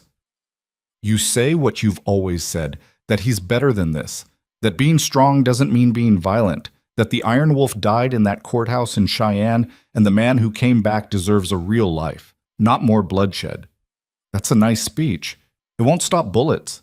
Maybe not, but it might stop him from firing them." Evelyn stood there for another moment, weighing options that all felt impossible. Then she grabbed her coat. "Get me a horse. The fast one." She caught up to them an hour later, pushing her mare harder than she should have, following tracks through the mountain passes. The men had stopped to water their horses near a creek, and she rode into their camp like fury on horseback. Silas stood when he saw her, his face going through several expressions at once. Surprise, anger, something that might have been relief. Go back, he said. No. Evelyn, this isn't safe. Nothing about this is safe. She dismounted, walked straight up to him. You want to go kill Clay Hollister? Fine, but I'm coming with you. Absolutely not. Then you're not going either. Marcus made a sound that might have been a laugh. The other men were watching with open interest. Silas's jaw tightened. You can't stop me. Watch me. You taught me to shoot, remember? I'm a decent shot now, so if you ride out of here without me, I'll just follow. And when the shooting starts, I'll be right there in the middle of it because you were too stubborn to let me come along properly. That's not fair. Nothing about this is fair. Your ranch is burning. Hollister's winning by making you into the monster everyone expects, and you're playing right into it. What else am I supposed to do? Let him keep attacking? Wait until he kills someone I care about? You find another way. The way we did before. That didn't work, Silas said, his voice rising. We beat him in court and he came back anyway. We proved he was the criminal and it didn't matter. Thomas is probably back on the bench by now, covering for his brother. Justice failed, Evelyn. Your way failed. So you go back to your way? Ride in with guns and kill everyone and prove that every terrible thing anyone ever said about you was true? If it keeps you safe, yes. The words hung in the air between them. The men shifted uncomfortably, suddenly very interested in their horses. Evelyn's voice dropped. I don't need you to be a killer. I need you to be the man who stood in that courtroom and chose a different path. The man who's building something better than fear and violence. That man got his barn burned and his horses killed. And he's still alive. Still has a ranch full of people who believe in him. Still has a wife who loves him. She moved closer. You told me once that if you became the monster, you couldn't come back. Remember? In the town hall, before everything went wrong with Hollister the first time, you said you were too close to losing your humanity. That was before what? Before you had more to lose? That's exactly when you need to hold on to it harder. She grabbed his shirt, pulled him close. I know you're scared. I know you want to end this the only way you know how. But Silas, listen to me. If you ride to the Hollister place and kill Clay, you lose. Maybe not immediately, but eventually. Because you'll prove that violence is the only answer. And every conflict after this, that's what you'll reach for first. Every problem becomes a reason to shoot someone. He was breathing hard, his hands curled into fists. Then what do I do? Just wait for him to attack again? No, we hunt him smarter. We track him down and we turn him into the law. The real law, not his brother. We do this the right way. There is no right way with men like Clay Hollister. Then we make one. Marcus cleared his throat. For what it's worth, boss, I think she's right. We ride in guns blazing. We're no better than Hollister was during the Range War. We become raiders instead of defenders. Another man spoke up, Johnson, one of the older hands. My boy looks up to you, Mr. Granger. Wants to be like you when he grows up. I don't want him learning that the way to solve problems is to kill people. Silas looked around at his men. They were all watching him, waiting, not with judgment, with trust, believing he'd make the right choice. Fine, he said finally. We track him. Find out where he's hiding. Then we bring in federal marshals like we did with Thomas. We do it legal. He pointed at Evelyn. But if anyone gets hurt because we're playing by rules Hollister doesn't follow, that's on you. I can live with that. They made camp for the night rather than continuing in darkness. Evelyn sat next to Silas while the men settled in, the two of them staring into the fire without speaking. I'm sorry, he said eventually, for what I said about you convincing me to be weak. You weren't wrong, though. If we just killed Clay when we had the chance, then we'd be murderers, and Thomas would have used that to destroy me anyway. Maybe destroy all of us. He took her hand. I keep forgetting that there's a difference between surviving and living. I spent so many years just surviving that I don't always remember there's supposed to be more than that. So remember, that's what I'm here for. To keep me human? To remind you that you already are. They spent the next 3 days tracking Clay Hollister's movements through the territory. It wasn't hard. The man was leaving a trail of destruction like breadcrumbs. A burned hayshed here, poisoned cattle there, broken fence lines everywhere. He was hitting small targets, places where Silas couldn't be everywhere at once, creating chaos and fear without directly confronting anyone. He's trying to draw you out, Marcus said, studying a map they'd spread across a fallen log. Make you angry enough to make a mistake. It's working, Silas muttered. They finally got a solid lead from a homesteader named Williams, whose teenage daughter Silas had rescued years ago. Williams rode out to meet them, looking terrified and furious in equal measure. Saw riders matching the description heading toward the old McGrath property, he said. 4 of them, maybe 5. Set up camp in the ruins. The McGrath property, the place Silas had burned out during the Range War, the place that had become part of his legend. That's deliberate, Evelyn said. He wants you to come there. He wants the confrontation to happen in the place where your reputation was built. So we don't go, Silas said. We tell the marshals where he is and let them handle it. Marshal Sullivan is 3 days away, Marcus pointed out. By then Hollister could be gone. Could burn 5 more places. Could kill someone. Silas cursed. We can't wait 3 days. So we watch him, Evelyn said. We camp nearby, keep eyes on him, make sure he doesn't leave. When the marshals arrive, we guide them in. No confrontation, just surveillance.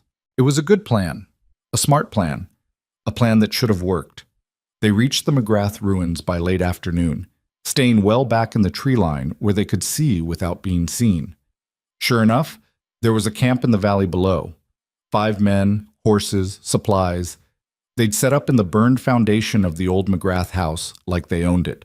That's Clay, Marcus confirmed, studying them through a spyglass.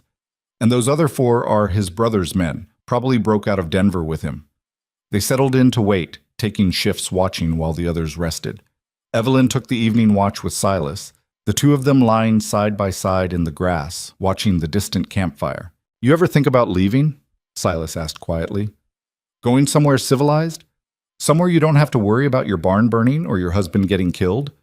Every day, she admitted. And then I remember that I chose this. I chose you. I chose this life. You didn't choose it. Your father sold you to clear a debt. That's how it started, not how it is now. She turned to look at him. I could leave tomorrow if I wanted. You've told me that a dozen times. Given me money, offered to help me start over anywhere, and every time I choose to stay. That's not obligation, that's love. He kissed her then, soft and careful, like she might break. When they pulled apart, his eyes were wet. I don't deserve you.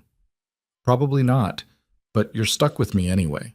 They lay there as the sun set and the stars came out, watching the enemy camp and trying not to think about all the ways this could still go wrong. It went wrong at dawn. Evelyn woke to Marcus shaking her shoulder urgently. They're moving, breaking camp, they're leaving. She sat up fast, her heart hammering. Below, the Hollister camp was indeed packing up, moving with purpose, getting ready to disappear. Silas was already awake, watching through the spyglass. Where are they going? Don't know. But if we lose them, it could be weeks before we find them again. So we follow at a distance, keep them in sight until the marshals get here. But as they watched, the 5 riders didn't head west toward the mountains or south toward the border. They headed east, toward Red Canyon, toward the ranch. No, Evelyn breathed. They're going back. Silas's face went pale. Mrs. Chen, the workers, everyone we left behind. They'd brought 15 men with them on this hunt. That left maybe 20 at the ranch, half of them not fighters. If Hollister hit them now, hit them hard, there wouldn't be enough people to defend it. We need to go, Marcus said. Now. They rode hard, pushing the horses to their limits, racing the sun across the valley. But they were hours away from the ranch. Hours that Hollister would use to hit them where it hurt most. Evelyn's mind raced through scenarios, each worse than the last. More barns burning, the main house. People hurt or killed. Everything they'd built destroyed because they'd left it vulnerable.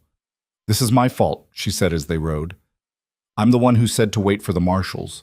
I'm the one who stopped you from ending this when you wanted to. No, Silas said, his voice rough. This is Hollister's fault, only his. Don't take that on. But she couldn't help feeling like maybe Silas had been right all along. Maybe violence was the only language men like Clay Hollister understood.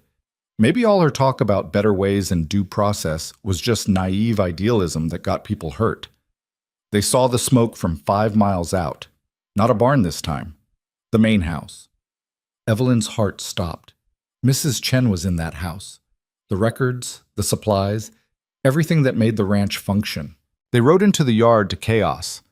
The house was burning, but people were fighting it, forming bucket lines, throwing water, trying to save what they could. Several of the bunkhouses looked damaged. The western barn had scorch marks. But people were alive, fighting, still standing. Mrs. Chen appeared from behind the house, her face streaked with ash, but her expression fierce. They came at dawn, 5 of them, set fires and ran. We've been fighting it for 2 hours. Anyone hurt? Silas demanded. Tommy took a bullet in the shoulder. He'll live. Everyone else is just smoke and burns. Silas sagged with relief. Then his expression hardened. Where did they go? South, toward town. Mrs. Chen grabbed his arm. Silas, they're not done. This was just to draw you out. Clay was here. He said to tell you he'll be waiting at the trading post. Said it's time to finish this like men. It was a trap. Obviously a trap. Clay wanted Silas to come after him in anger, without thinking, without planning. Wanted to turn this into a shootout where anything could happen. And Evelyn could see in Silas's face that he was going to do it anyway. No, she said.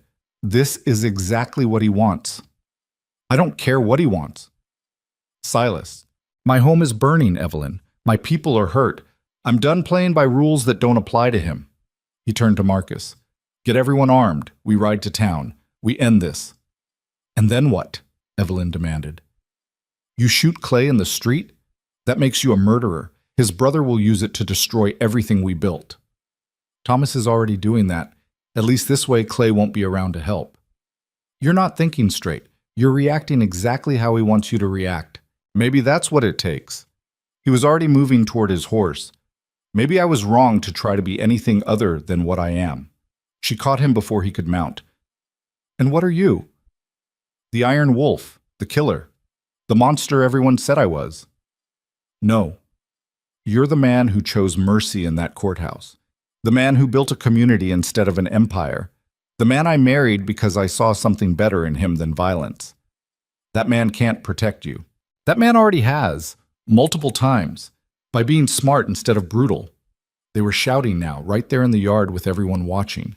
Silas's men shifting uncomfortably, not sure whose side to take. I can't lose you, Silas said, and his voice cracked. I can't watch everything burn and do nothing. That's not who I am. Then don't do nothing. Do something smart. Do something that doesn't end with you dead or arrested or proving every terrible thing anyone ever said about you. What do you want from me, Evelyn? Tell me how to protect everyone without fighting back. I want you to let me help.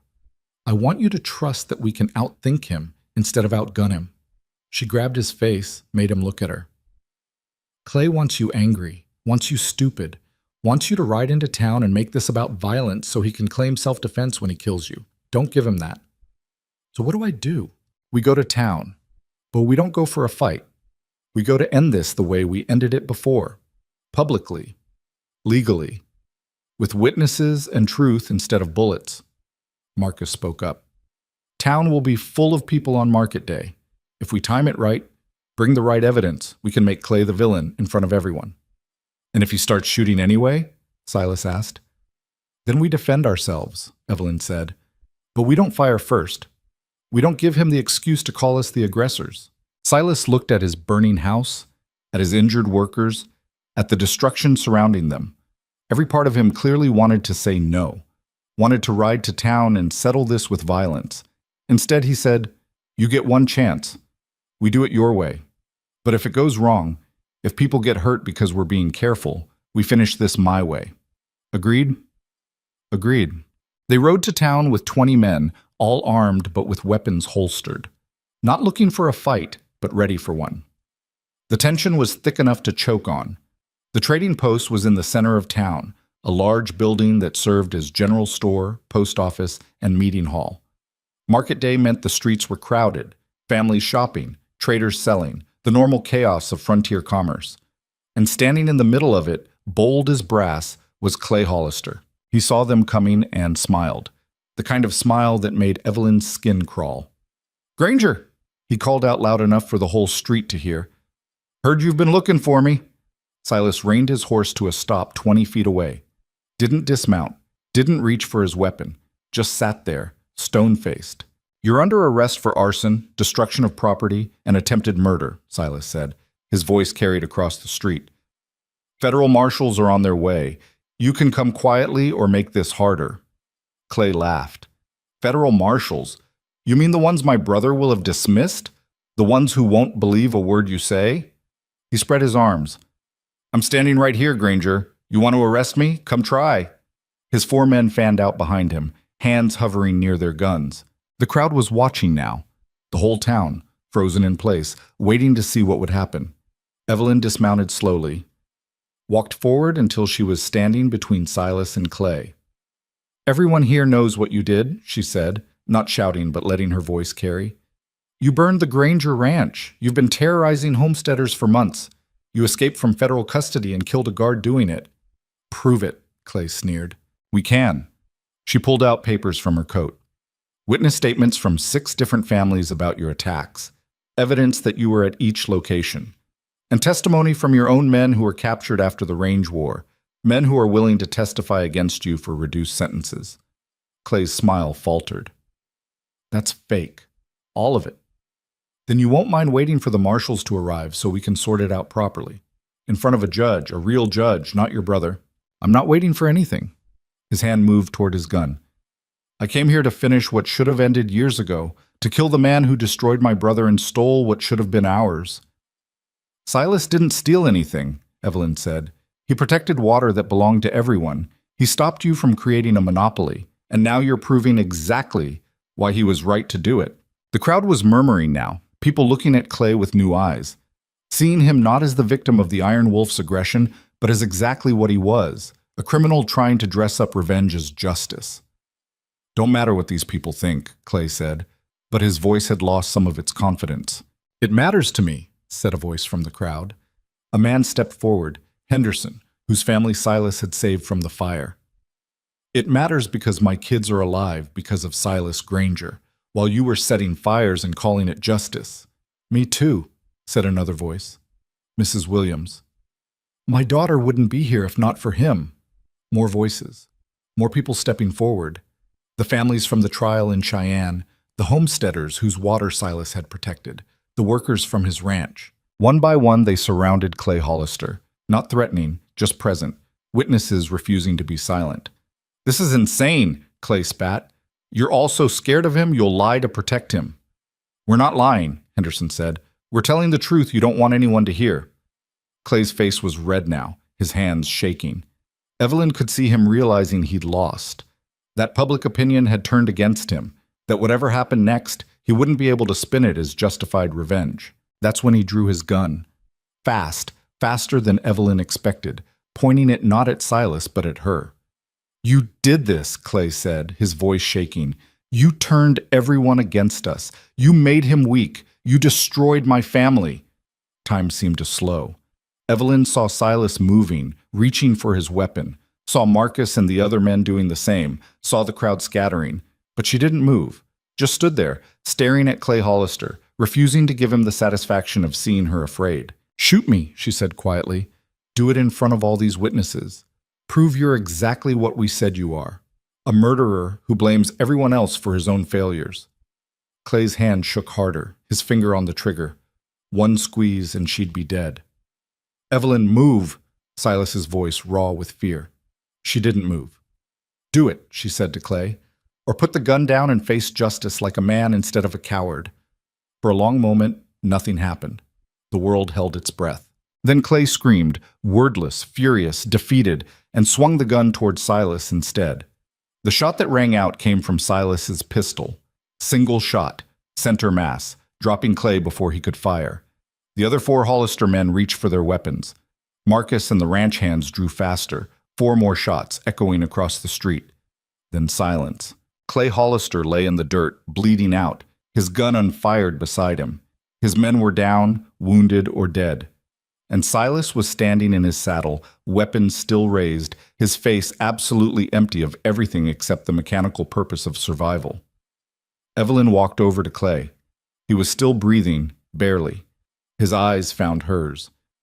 You destroyed everything, he gasped. No, she said softly. You did that yourself. She turned away as he died. The crowd stood frozen, shocked into silence. Then Henderson spoke up. He drew first. We all saw it. He was going to kill Mrs. Granger. That's right, said Mrs. Williams. Self-defense, clear as day. One by one, the witnesses confirmed it. Clay Hollister had drawn first, threatened an unarmed woman, tried to murder Silas Granger. What happened next was justified. Marshal Sullivan arrived 3 hours later, riding hard from Denver. He took statements, examined the scene, listened to 24 consistent accounts. Self-defense, he confirmed. Clear cut, no charges. He looked at Silas. You did the right thing. Waited for him to make the move. Protected your wife. Could have been worse. Could have been better, Silas said quietly.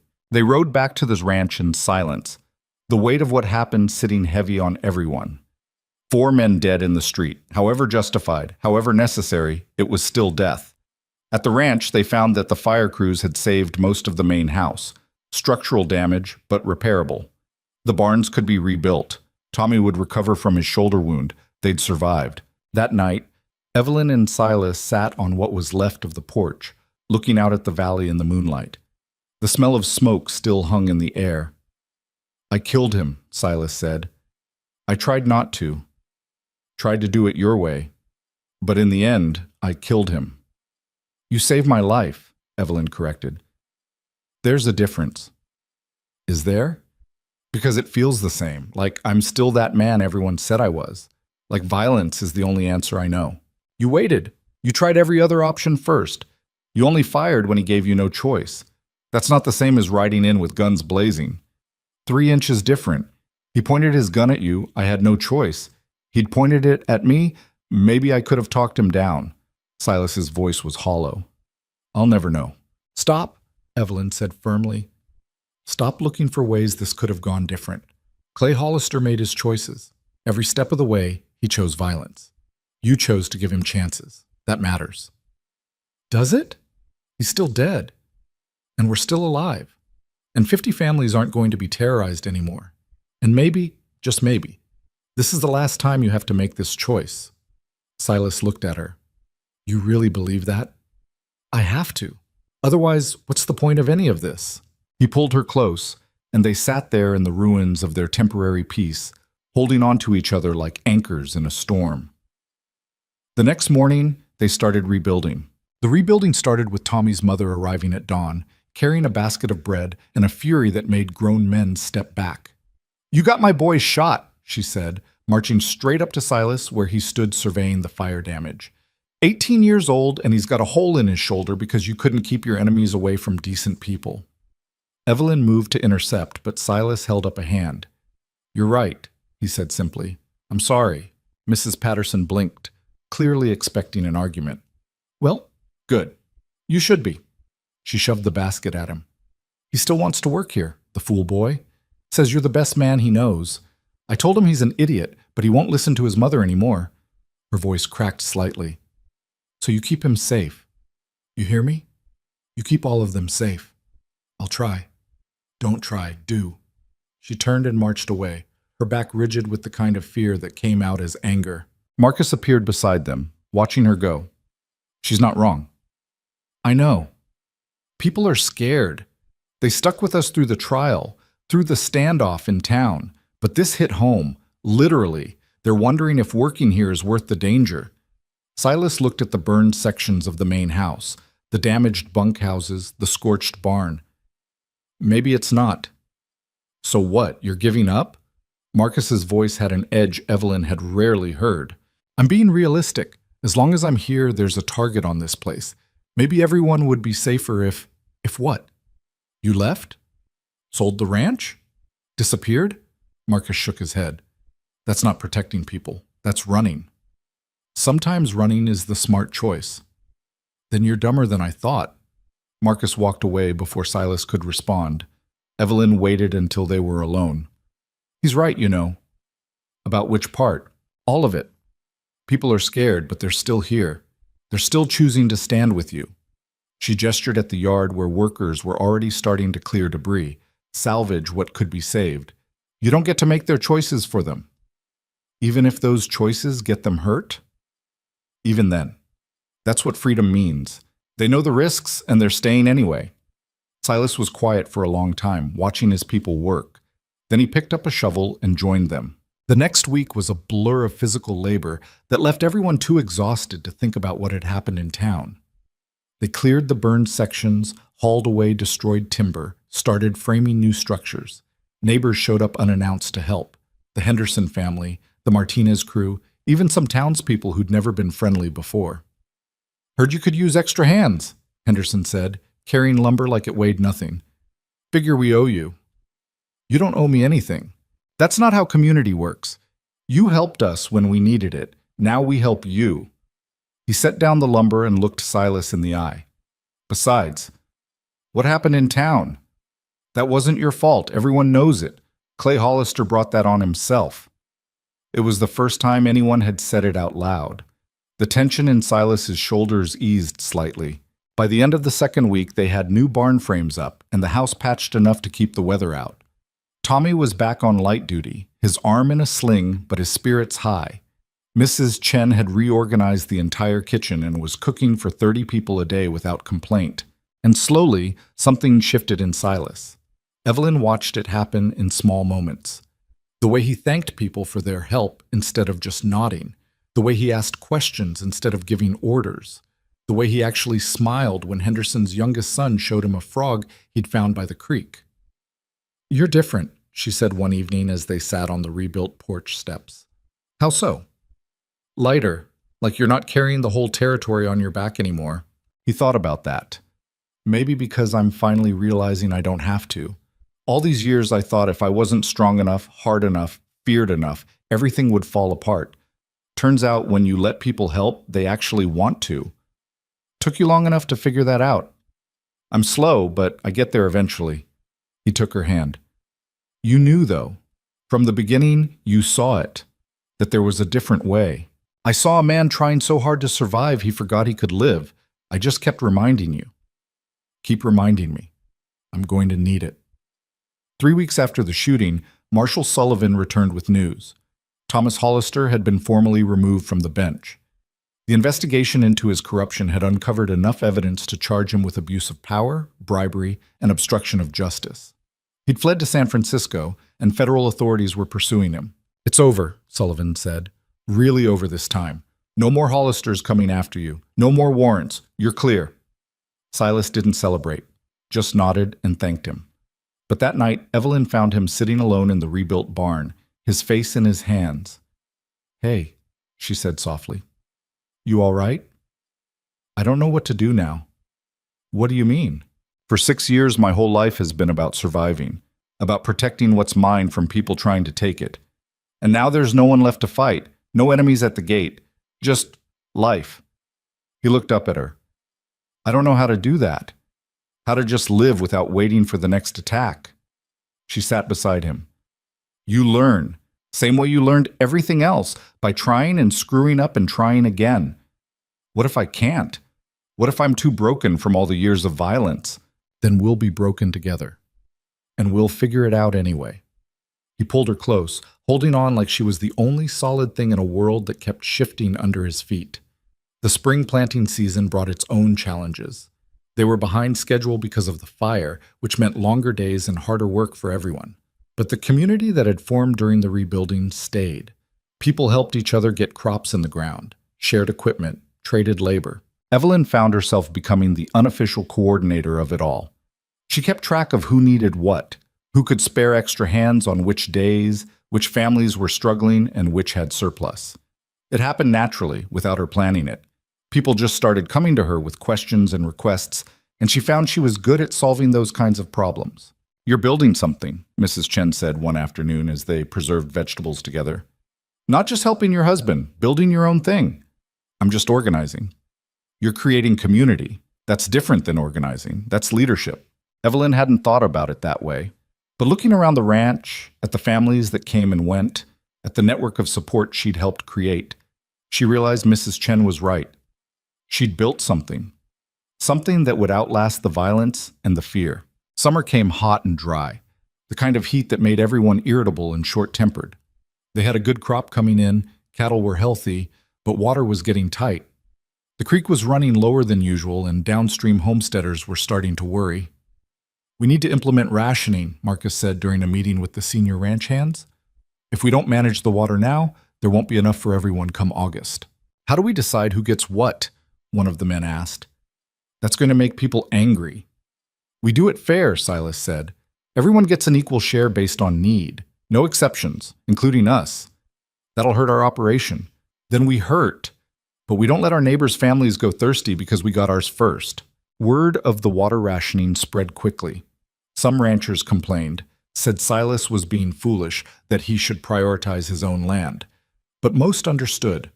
Most were grateful for the structure, the fairness, the knowledge that someone was making sure the water would last. Then Jacob Morrison from town showed up at the ranch with a proposal that made everyone nervous. "Couple of businessmen from Denver want to buy water rights," he explained, sitting in the main room with Silas and Evelyn. "They're offering serious money, enough to set you up for life. They'd build cisterns, manage distribution, take the whole burden off you, and charge people for water that's been free," Silas said flatly. "Well, yes, that's how business works, but they'd be fair about it. Reasonable rates." "No, Silas, think about this. You've spent years protecting that creek. Years of conflict and violence. Here's your chance to cash out. Let someone else worry about it. And what happens when those reasonable rates aren't so reasonable anymore? When families can't afford water? When people start losing their land because they can't pay?" Morrison shifted uncomfortably. "That's speculation. That's how men like the Hollisters operate. Start reasonable. Tighten the grip slowly until everyone's trapped." Silas leaned forward. "The answer is no. The water stays community managed. No one profits from it." After Morrison left, looking disappointed, Evelyn asked, "How much money did you just turn down?" "Enough to retire. Build a mansion in Denver. Never work another day." "Any regrets?" "Not even a little." He pulled her into his lap. "Money's just money. What we've got here, this community, these people depending on us, the trust we've built, that's worth more than any amount some Denver businessmen could offer." "You're getting soft in your old age." 32 isn't old. You act 50 sometimes. That's called being responsible. That's called being in love and trying to impress your wife." He smiled, that real smile that still surprised her every time. "Is it working?" "Maybe a little." By late summer, the ranch had transformed into something neither of them had quite planned. It wasn't just a cattle operation anymore. It was a hub.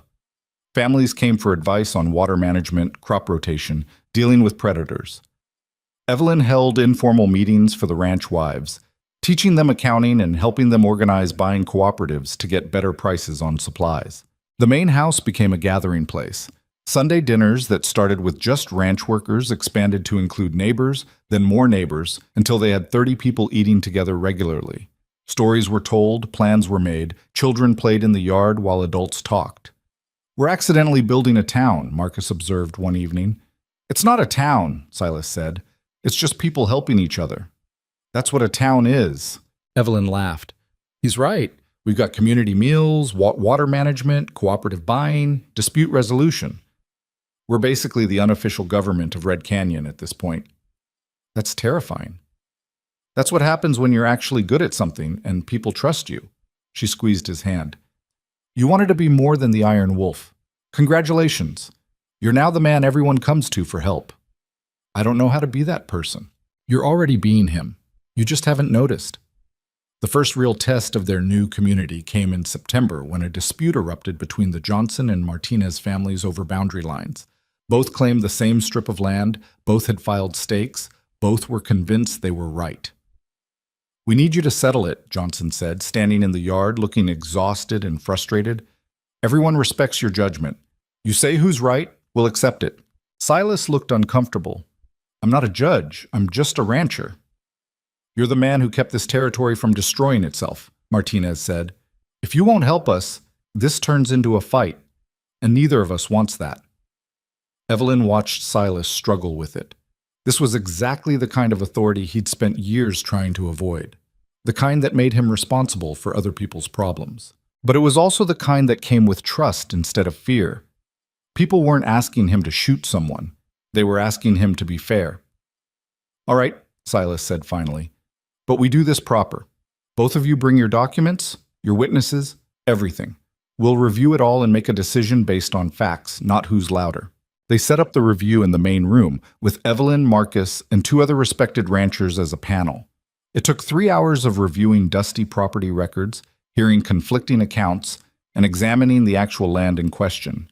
In the end, they determined the Martinez family had filed first, but the Johnson family had improved the land. The fair solution was to split the disputed strip, with each family getting half. Neither family was completely happy, but both accepted it, because it was fair, and because they trusted the process. "You just became a mediator," Evelyn said after they left. "That was exhausting. That was you being exactly what this territory needs. Someone who can help people solve problems without violence. I liked it better when I just shot problems." "Liar. You're proud of yourself for finding a solution that kept everyone safe." He smiled slightly. "Maybe a little." Word spread about the mediation. Other disputes started coming to them. Families arguing about water usage, ranchers disagreeing about cattle that had mixed herds, workers wanting fair resolution to wage disagreements. Silas handled each one with the same careful attention to fairness. Sometimes Evelyn helped, sometimes Marcus did. It became a thing people knew about. If you had a problem in Red Canyon and wanted it resolved without bloodshed, you went to the Granger Ranch. "You're creating peace," Mrs. Chen told Evelyn one afternoon. "Real peace, not just absence of war. You're giving people a way to solve conflicts that doesn't involve guns." "Silas is doing that. I'm just helping." "You're doing it together. That's how it works. He's the strength everyone respects. You're the wisdom everyone trusts. Together, you're building something that will last long after both of you are gone." October brought an early frost that had everyone scrambling to protect late crops. The community response was immediate, families helping neighbors harvest before the freeze, sharing storage space, distributing preserved food to ensure everyone had enough for winter. During one of the massive harvest efforts, Henderson's oldest son approached Silas. The kid was maybe 17, gangly and serious. "Mr. Granger, can I ask you something? How do you stop being scared all the time?" Silas looked at him in surprise. "What?" "Everyone talks about how brave you are, how you faced down the Hollisters, survived the Range War, built all this. But I'm scared of everything, scared of making mistakes, scared of not being strong enough, scared of letting people down. How do you get past that?" Silas was quiet for a long moment. Then he said, "I don't." The kid blinked. "What?" "I'm scared all the time. Every day. Scared I'll fail, scared I'll let people down, scared something will happen to my wife or my workers. Being brave doesn't mean not being scared. It means doing what needs to be done even though you're terrified." "Really? Really? You think I wasn't scared when Clay Hollister pointed a gun at Evelyn? I was so scared I could barely breathe, but I still did what I had to do because people were depending on me. That's all bravery is, showing up when you're scared." The kid thought about that. "That actually makes me feel better. I thought there was something wrong with me." "Nothing wrong with you. You're just human. We're all just humans trying to do our best."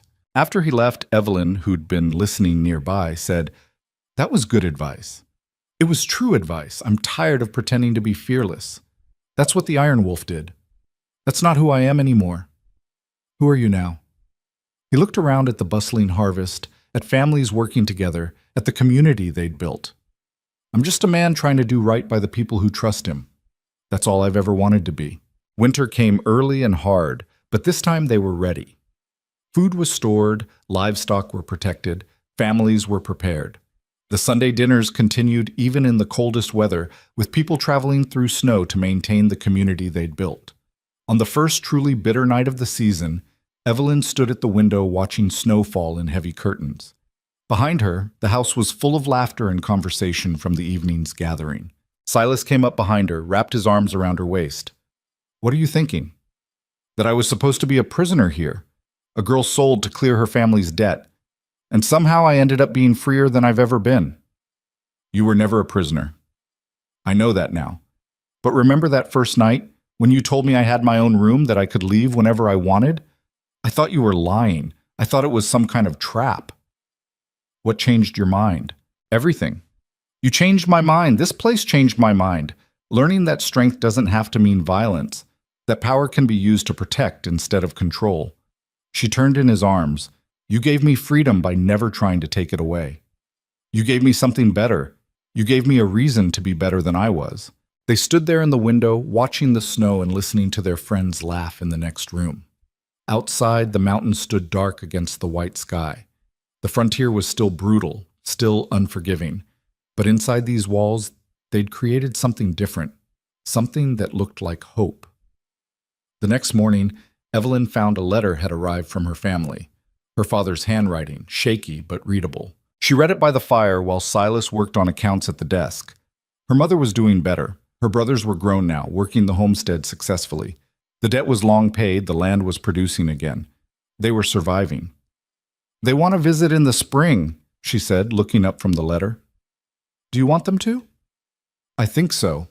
It's been almost 2 years. They should see what we've built here, see that their sacrifice wasn't for nothing. It was never for nothing. You saved them.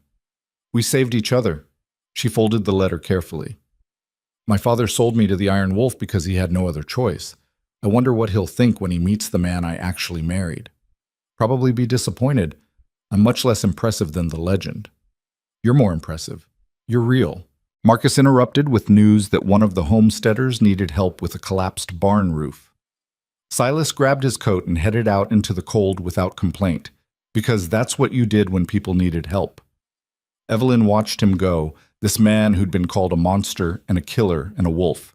This man who now spent his days mediating disputes and helping neighbors and building community instead of empire. Mrs. Chen appeared beside her. You're smiling.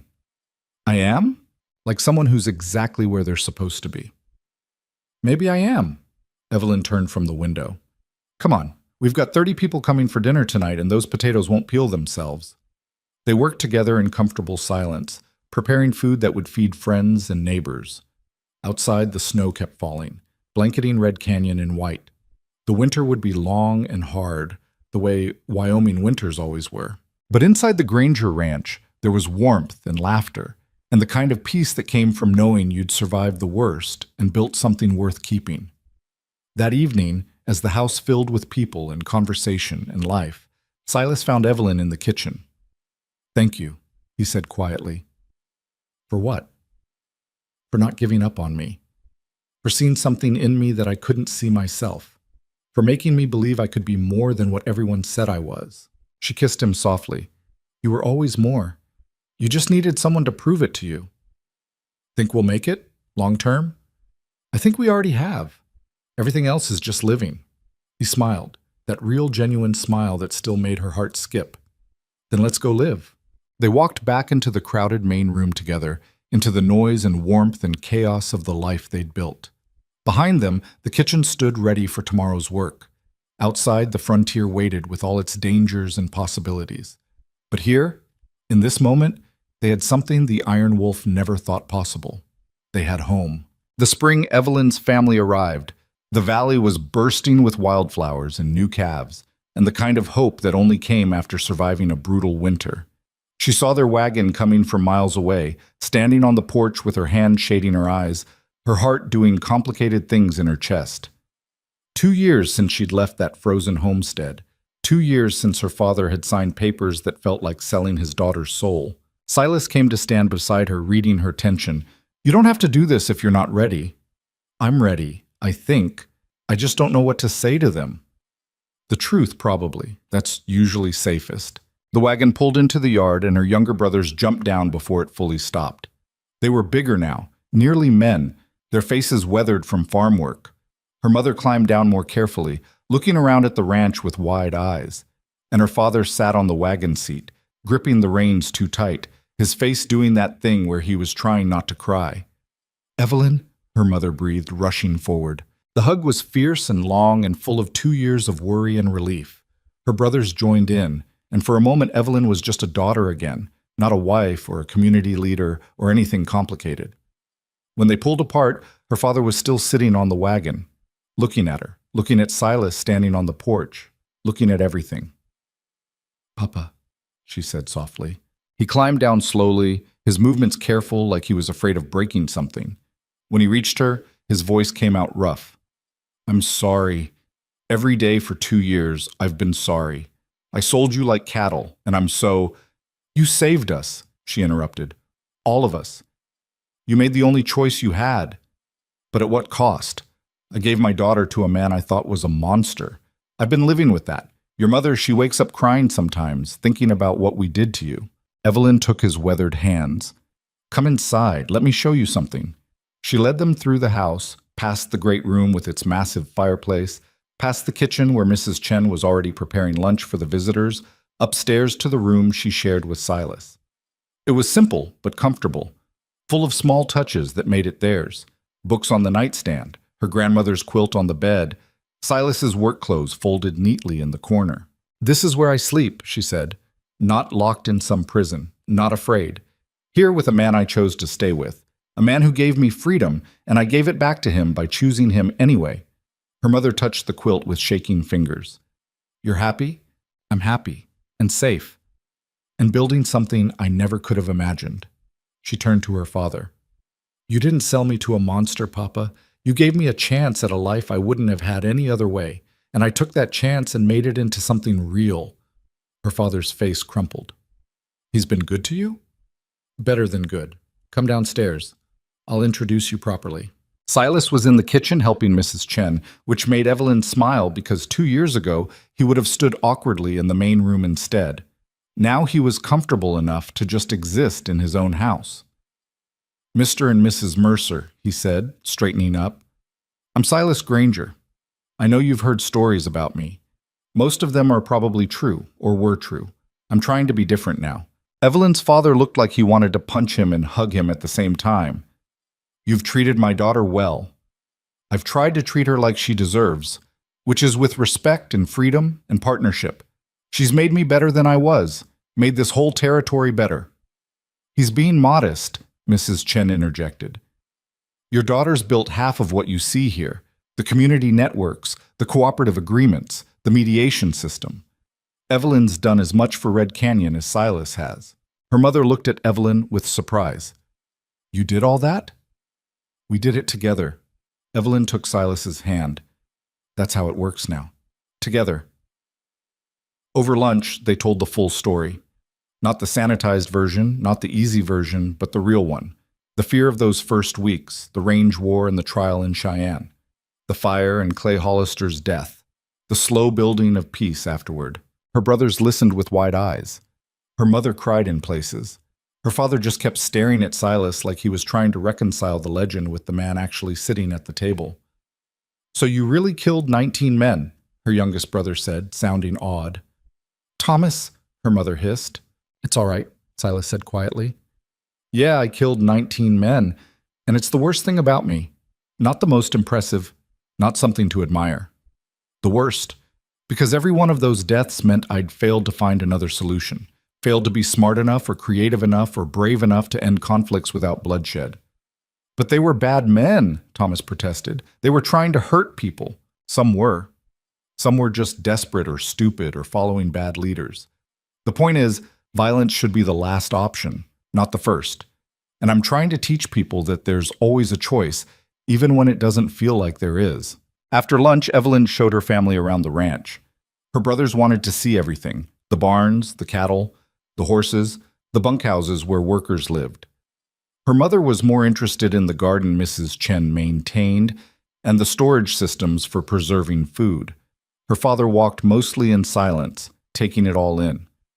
When they reached the overlook where you could see the whole valley spread out below, he finally spoke. This is bigger than I imagined, more than I imagined. When that debt collector came, I thought I was sending you to your death, or worse. You were sending me to my life, Evelyn said. You just didn't know it yet. Do you forgive me? She turned to face him. There's nothing to forgive. You made an impossible choice, and you chose survival. That's what you taught me. That sometimes survival means doing things that hurt. But what you also taught me, even if you didn't mean to, is that survival is just the beginning. After you survive, you have to figure out how to actually live. And you figured that out? I'm still figuring it out. Every day. But yeah, I'm getting there. He pulled her into a hug, and this time he did cry. Her father, who'd always been so stoic, so weathered by frontier life, crying into her shoulder like she was a child again. "I'm so proud of you," he whispered. "So damned proud." That evening, Marcus organized an impromptu gathering to welcome the Mercer family. By sunset, the yard was full of people, homesteaders, ranchers, workers, families who'd all become part of the community Evelyn and Silas had built.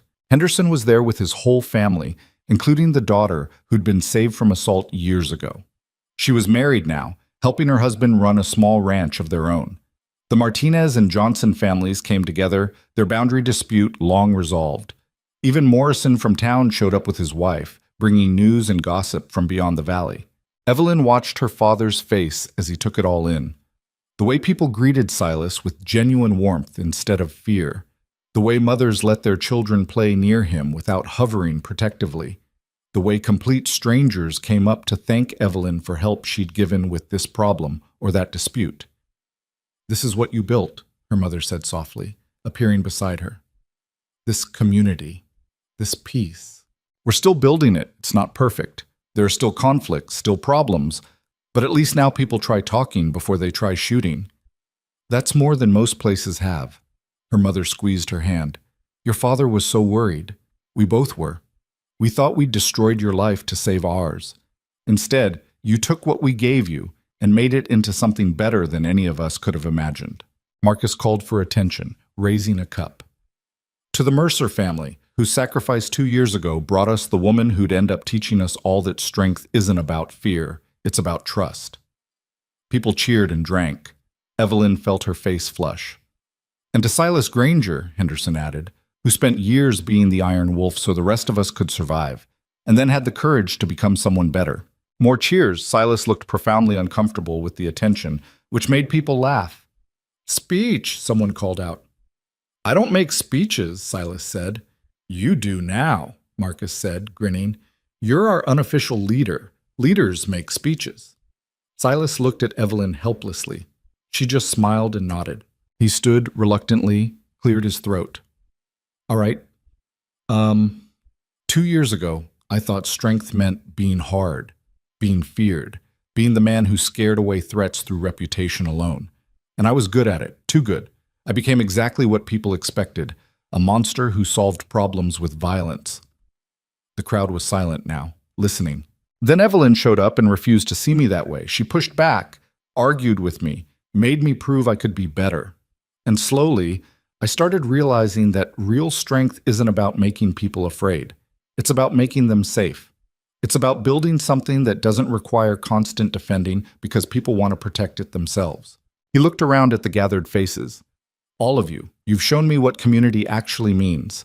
It's not about following a strong leader. It's about being strong together, about helping each other survive and then helping each other live. And I'm grateful to every one of you for giving me a chance to be something other than the Iron Wolf." "You'll always be the Iron Wolf," Tommy called out, his arms still in a sling. "Just a different kind, the kind that protects instead of destroys." People agreed, raising cups and glasses.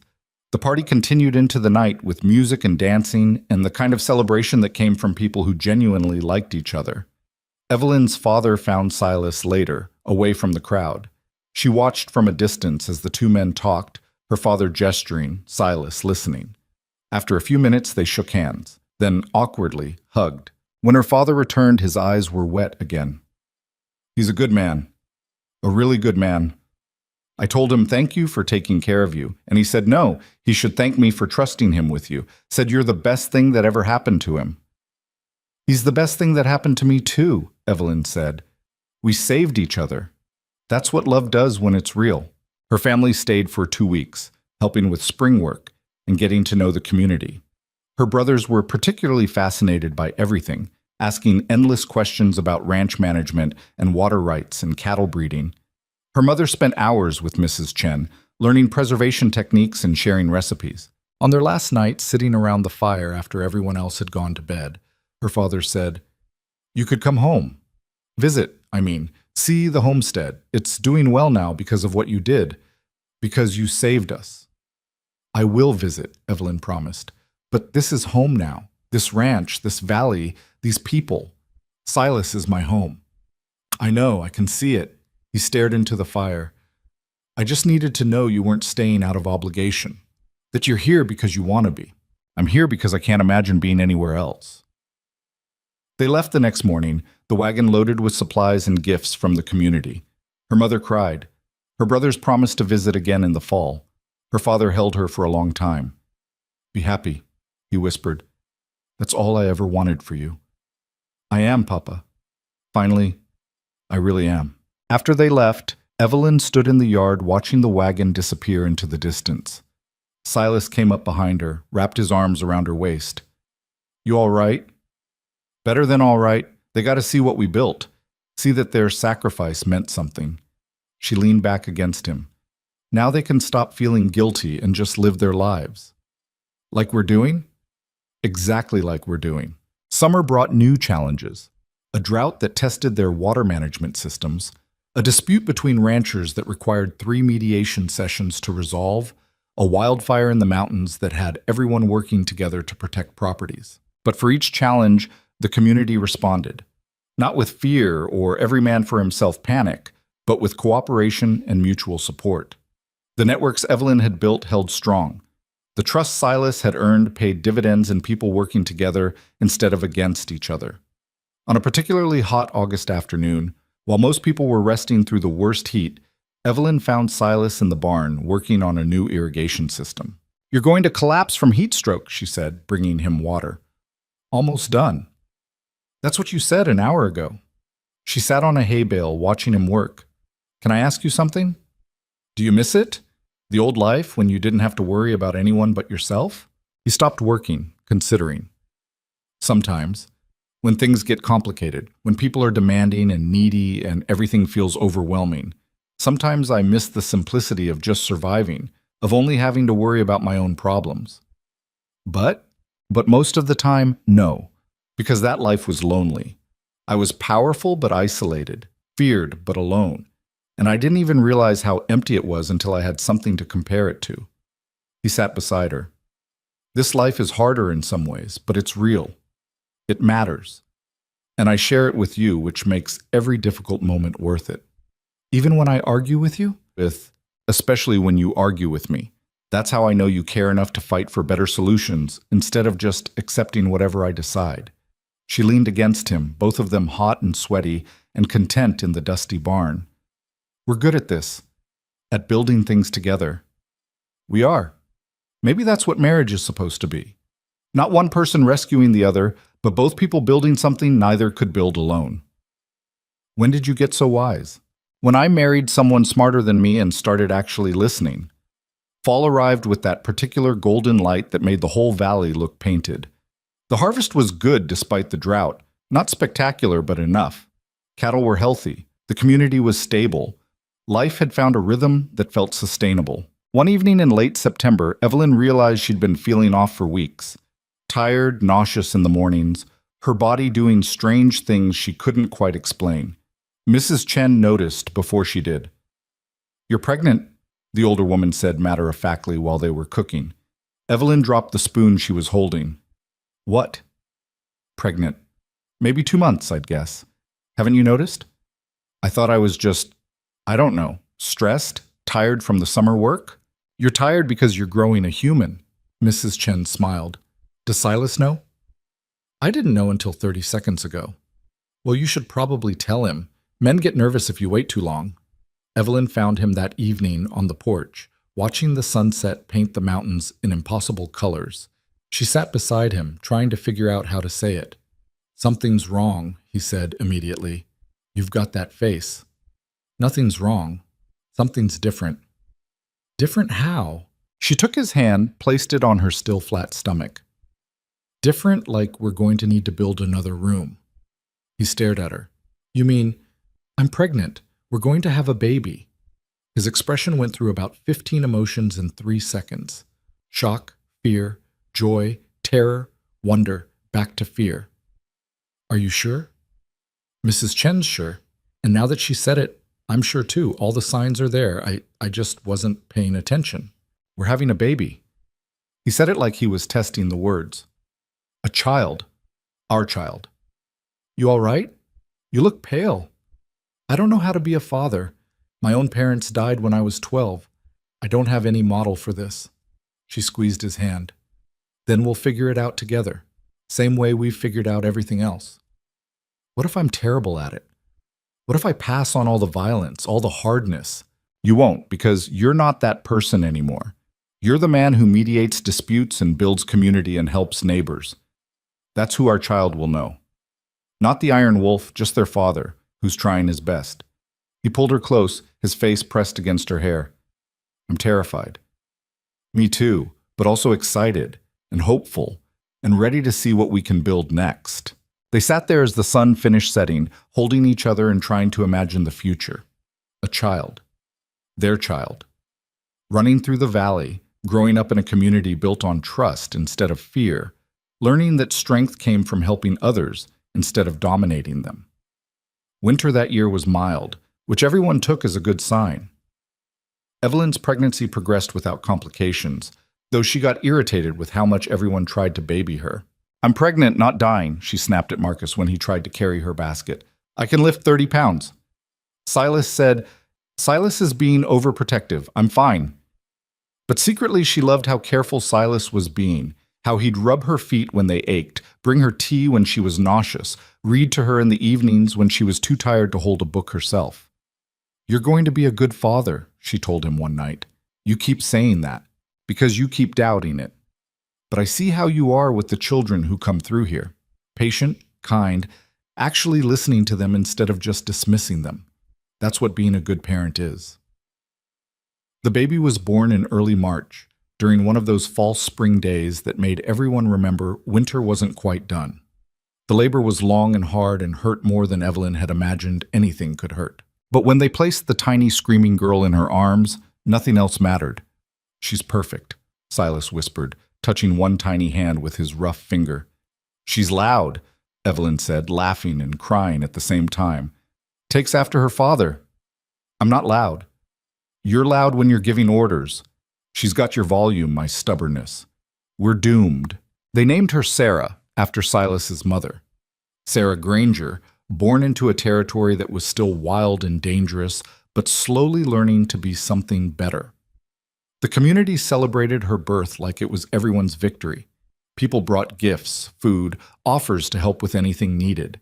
Mrs. Chen practically moved into the house, organizing everything and making sure Evelyn could rest. She's ours, Marcus said, looking at the tiny baby with wonder. Not just yours, all of ours. We're all going to help raise her right. And they did. Sarah grew up surrounded by a community that loved her, protected her, taught her. She learned to ride before she could read, learned to mediate disputes by watching her parents, learned that strength meant protecting others, not dominating them. 3 years after Sarah was born, they had a son they named Michael. Then 2 years after that, another daughter named Grace. The house that had once been cold and empty was always full of noise and chaos and life. Silas changed with fatherhood. The last vestiges of the Iron Wolf disappeared, replaced by a man who played with his children on the floor, who sang them lullabies in a terrible voice, who cried at their school performances like any normal father. You're soft now, Marcus teased him once, watching Silas braid Sarah's hair before school. I'm happy, Silas corrected. There's a difference. One evening, when Sarah was 7 and starting to ask complicated questions, she cornered Silas in the barn. Papa, did you really kill people? He froze, the curry brush still on the horse's flank. Where did you hear that? Tommy's little brother. He said you used to be a killer, the Iron Wolf. He said you were the scariest man in the territory. Silas set down the brush, knelt to her level. Yeah, I killed people. When I was younger, before you were born, I did things I'm not proud of. Why? Because I thought that was the only way to survive, to protect what was mine. I thought being scary kept me safe. Did it work? For a while, but it also made me lonely and angry and turned me into someone I didn't want to be. Then your mother showed up and taught me there was a better way. Sarah thought about this seriously. So you changed. I'm still changing, every day. That's the thing about being human. You're never done growing, never done learning. You just keep trying to be better than you were yesterday. Am I going to have to kill people when I grow up? I hope not, sweetheart. I hope by the time you're grown, this territory will be peaceful enough that violence isn't necessary. That's what we're working toward. That's why we build community and solve problems with talking instead of shooting. Good. I don't want to kill anyone. I want to be like you and Mama, building things and helping people. He pulled her into a hug. Then that's what you'll be, and you'll be better at it than we ever were. The years passed. The ranch prospered. The community grew stronger, more interconnected, more resilient. Other territories heard about Red Canyon and how it had transformed from a violent frontier into a model of cooperative living. People came to study their water management system, their mediation process, their community structures. Silas and Evelyn found themselves becoming unofficial advisors to other settlements struggling with similar problems. They traveled sometimes, sharing what they'd learned, helping others build the same kind of peace they'd fought so hard to create. On their 10th anniversary, sitting on the porch watching their children play in the yard, Evelyn said, "We did it. Everything we hoped for. Everything we fought for. We actually built it." "We're still building it," Silas corrected. "It's never finished, but yeah, we're getting there." Do you ever think about how different things would be if I'd refused that night? If I'd told my father no, I wouldn't go with your men? Every day.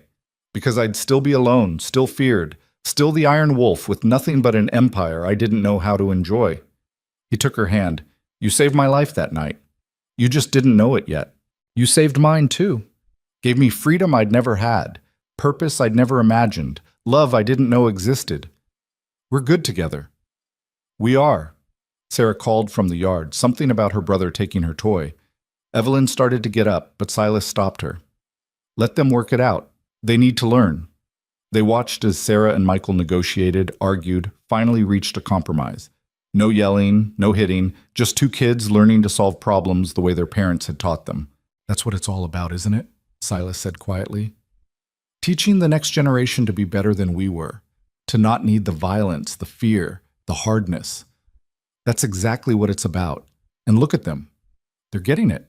Years later, when Sarah was grown and helping run the ranch with her husband, when Michael had become a lawyer working on water rights legislation in Denver, when Grace was teaching school to the next generation of Red Canyon children, Silas and Evelyn sat in the same spot and marveled at what they'd built. "The Iron Wolf is dead," Evelyn said. "Has been for 20 years. The man who replaced him is so much better. The man who replaced him is who I always should have been. I just needed someone to show me how." We showed each other. They sat in comfortable silence, watching the valley that had once been stained with violence, now filled with families living peacefully. The territory had changed. The frontier was becoming civilized. But the lessons they'd learned about community, about trust, about choosing cooperation over conflict, those lessons remained. Because in the end, that's what legacy really means. Not the empire you build or the enemies you defeat, but the lives you touch, and the changes you inspire, and the better world you leave behind.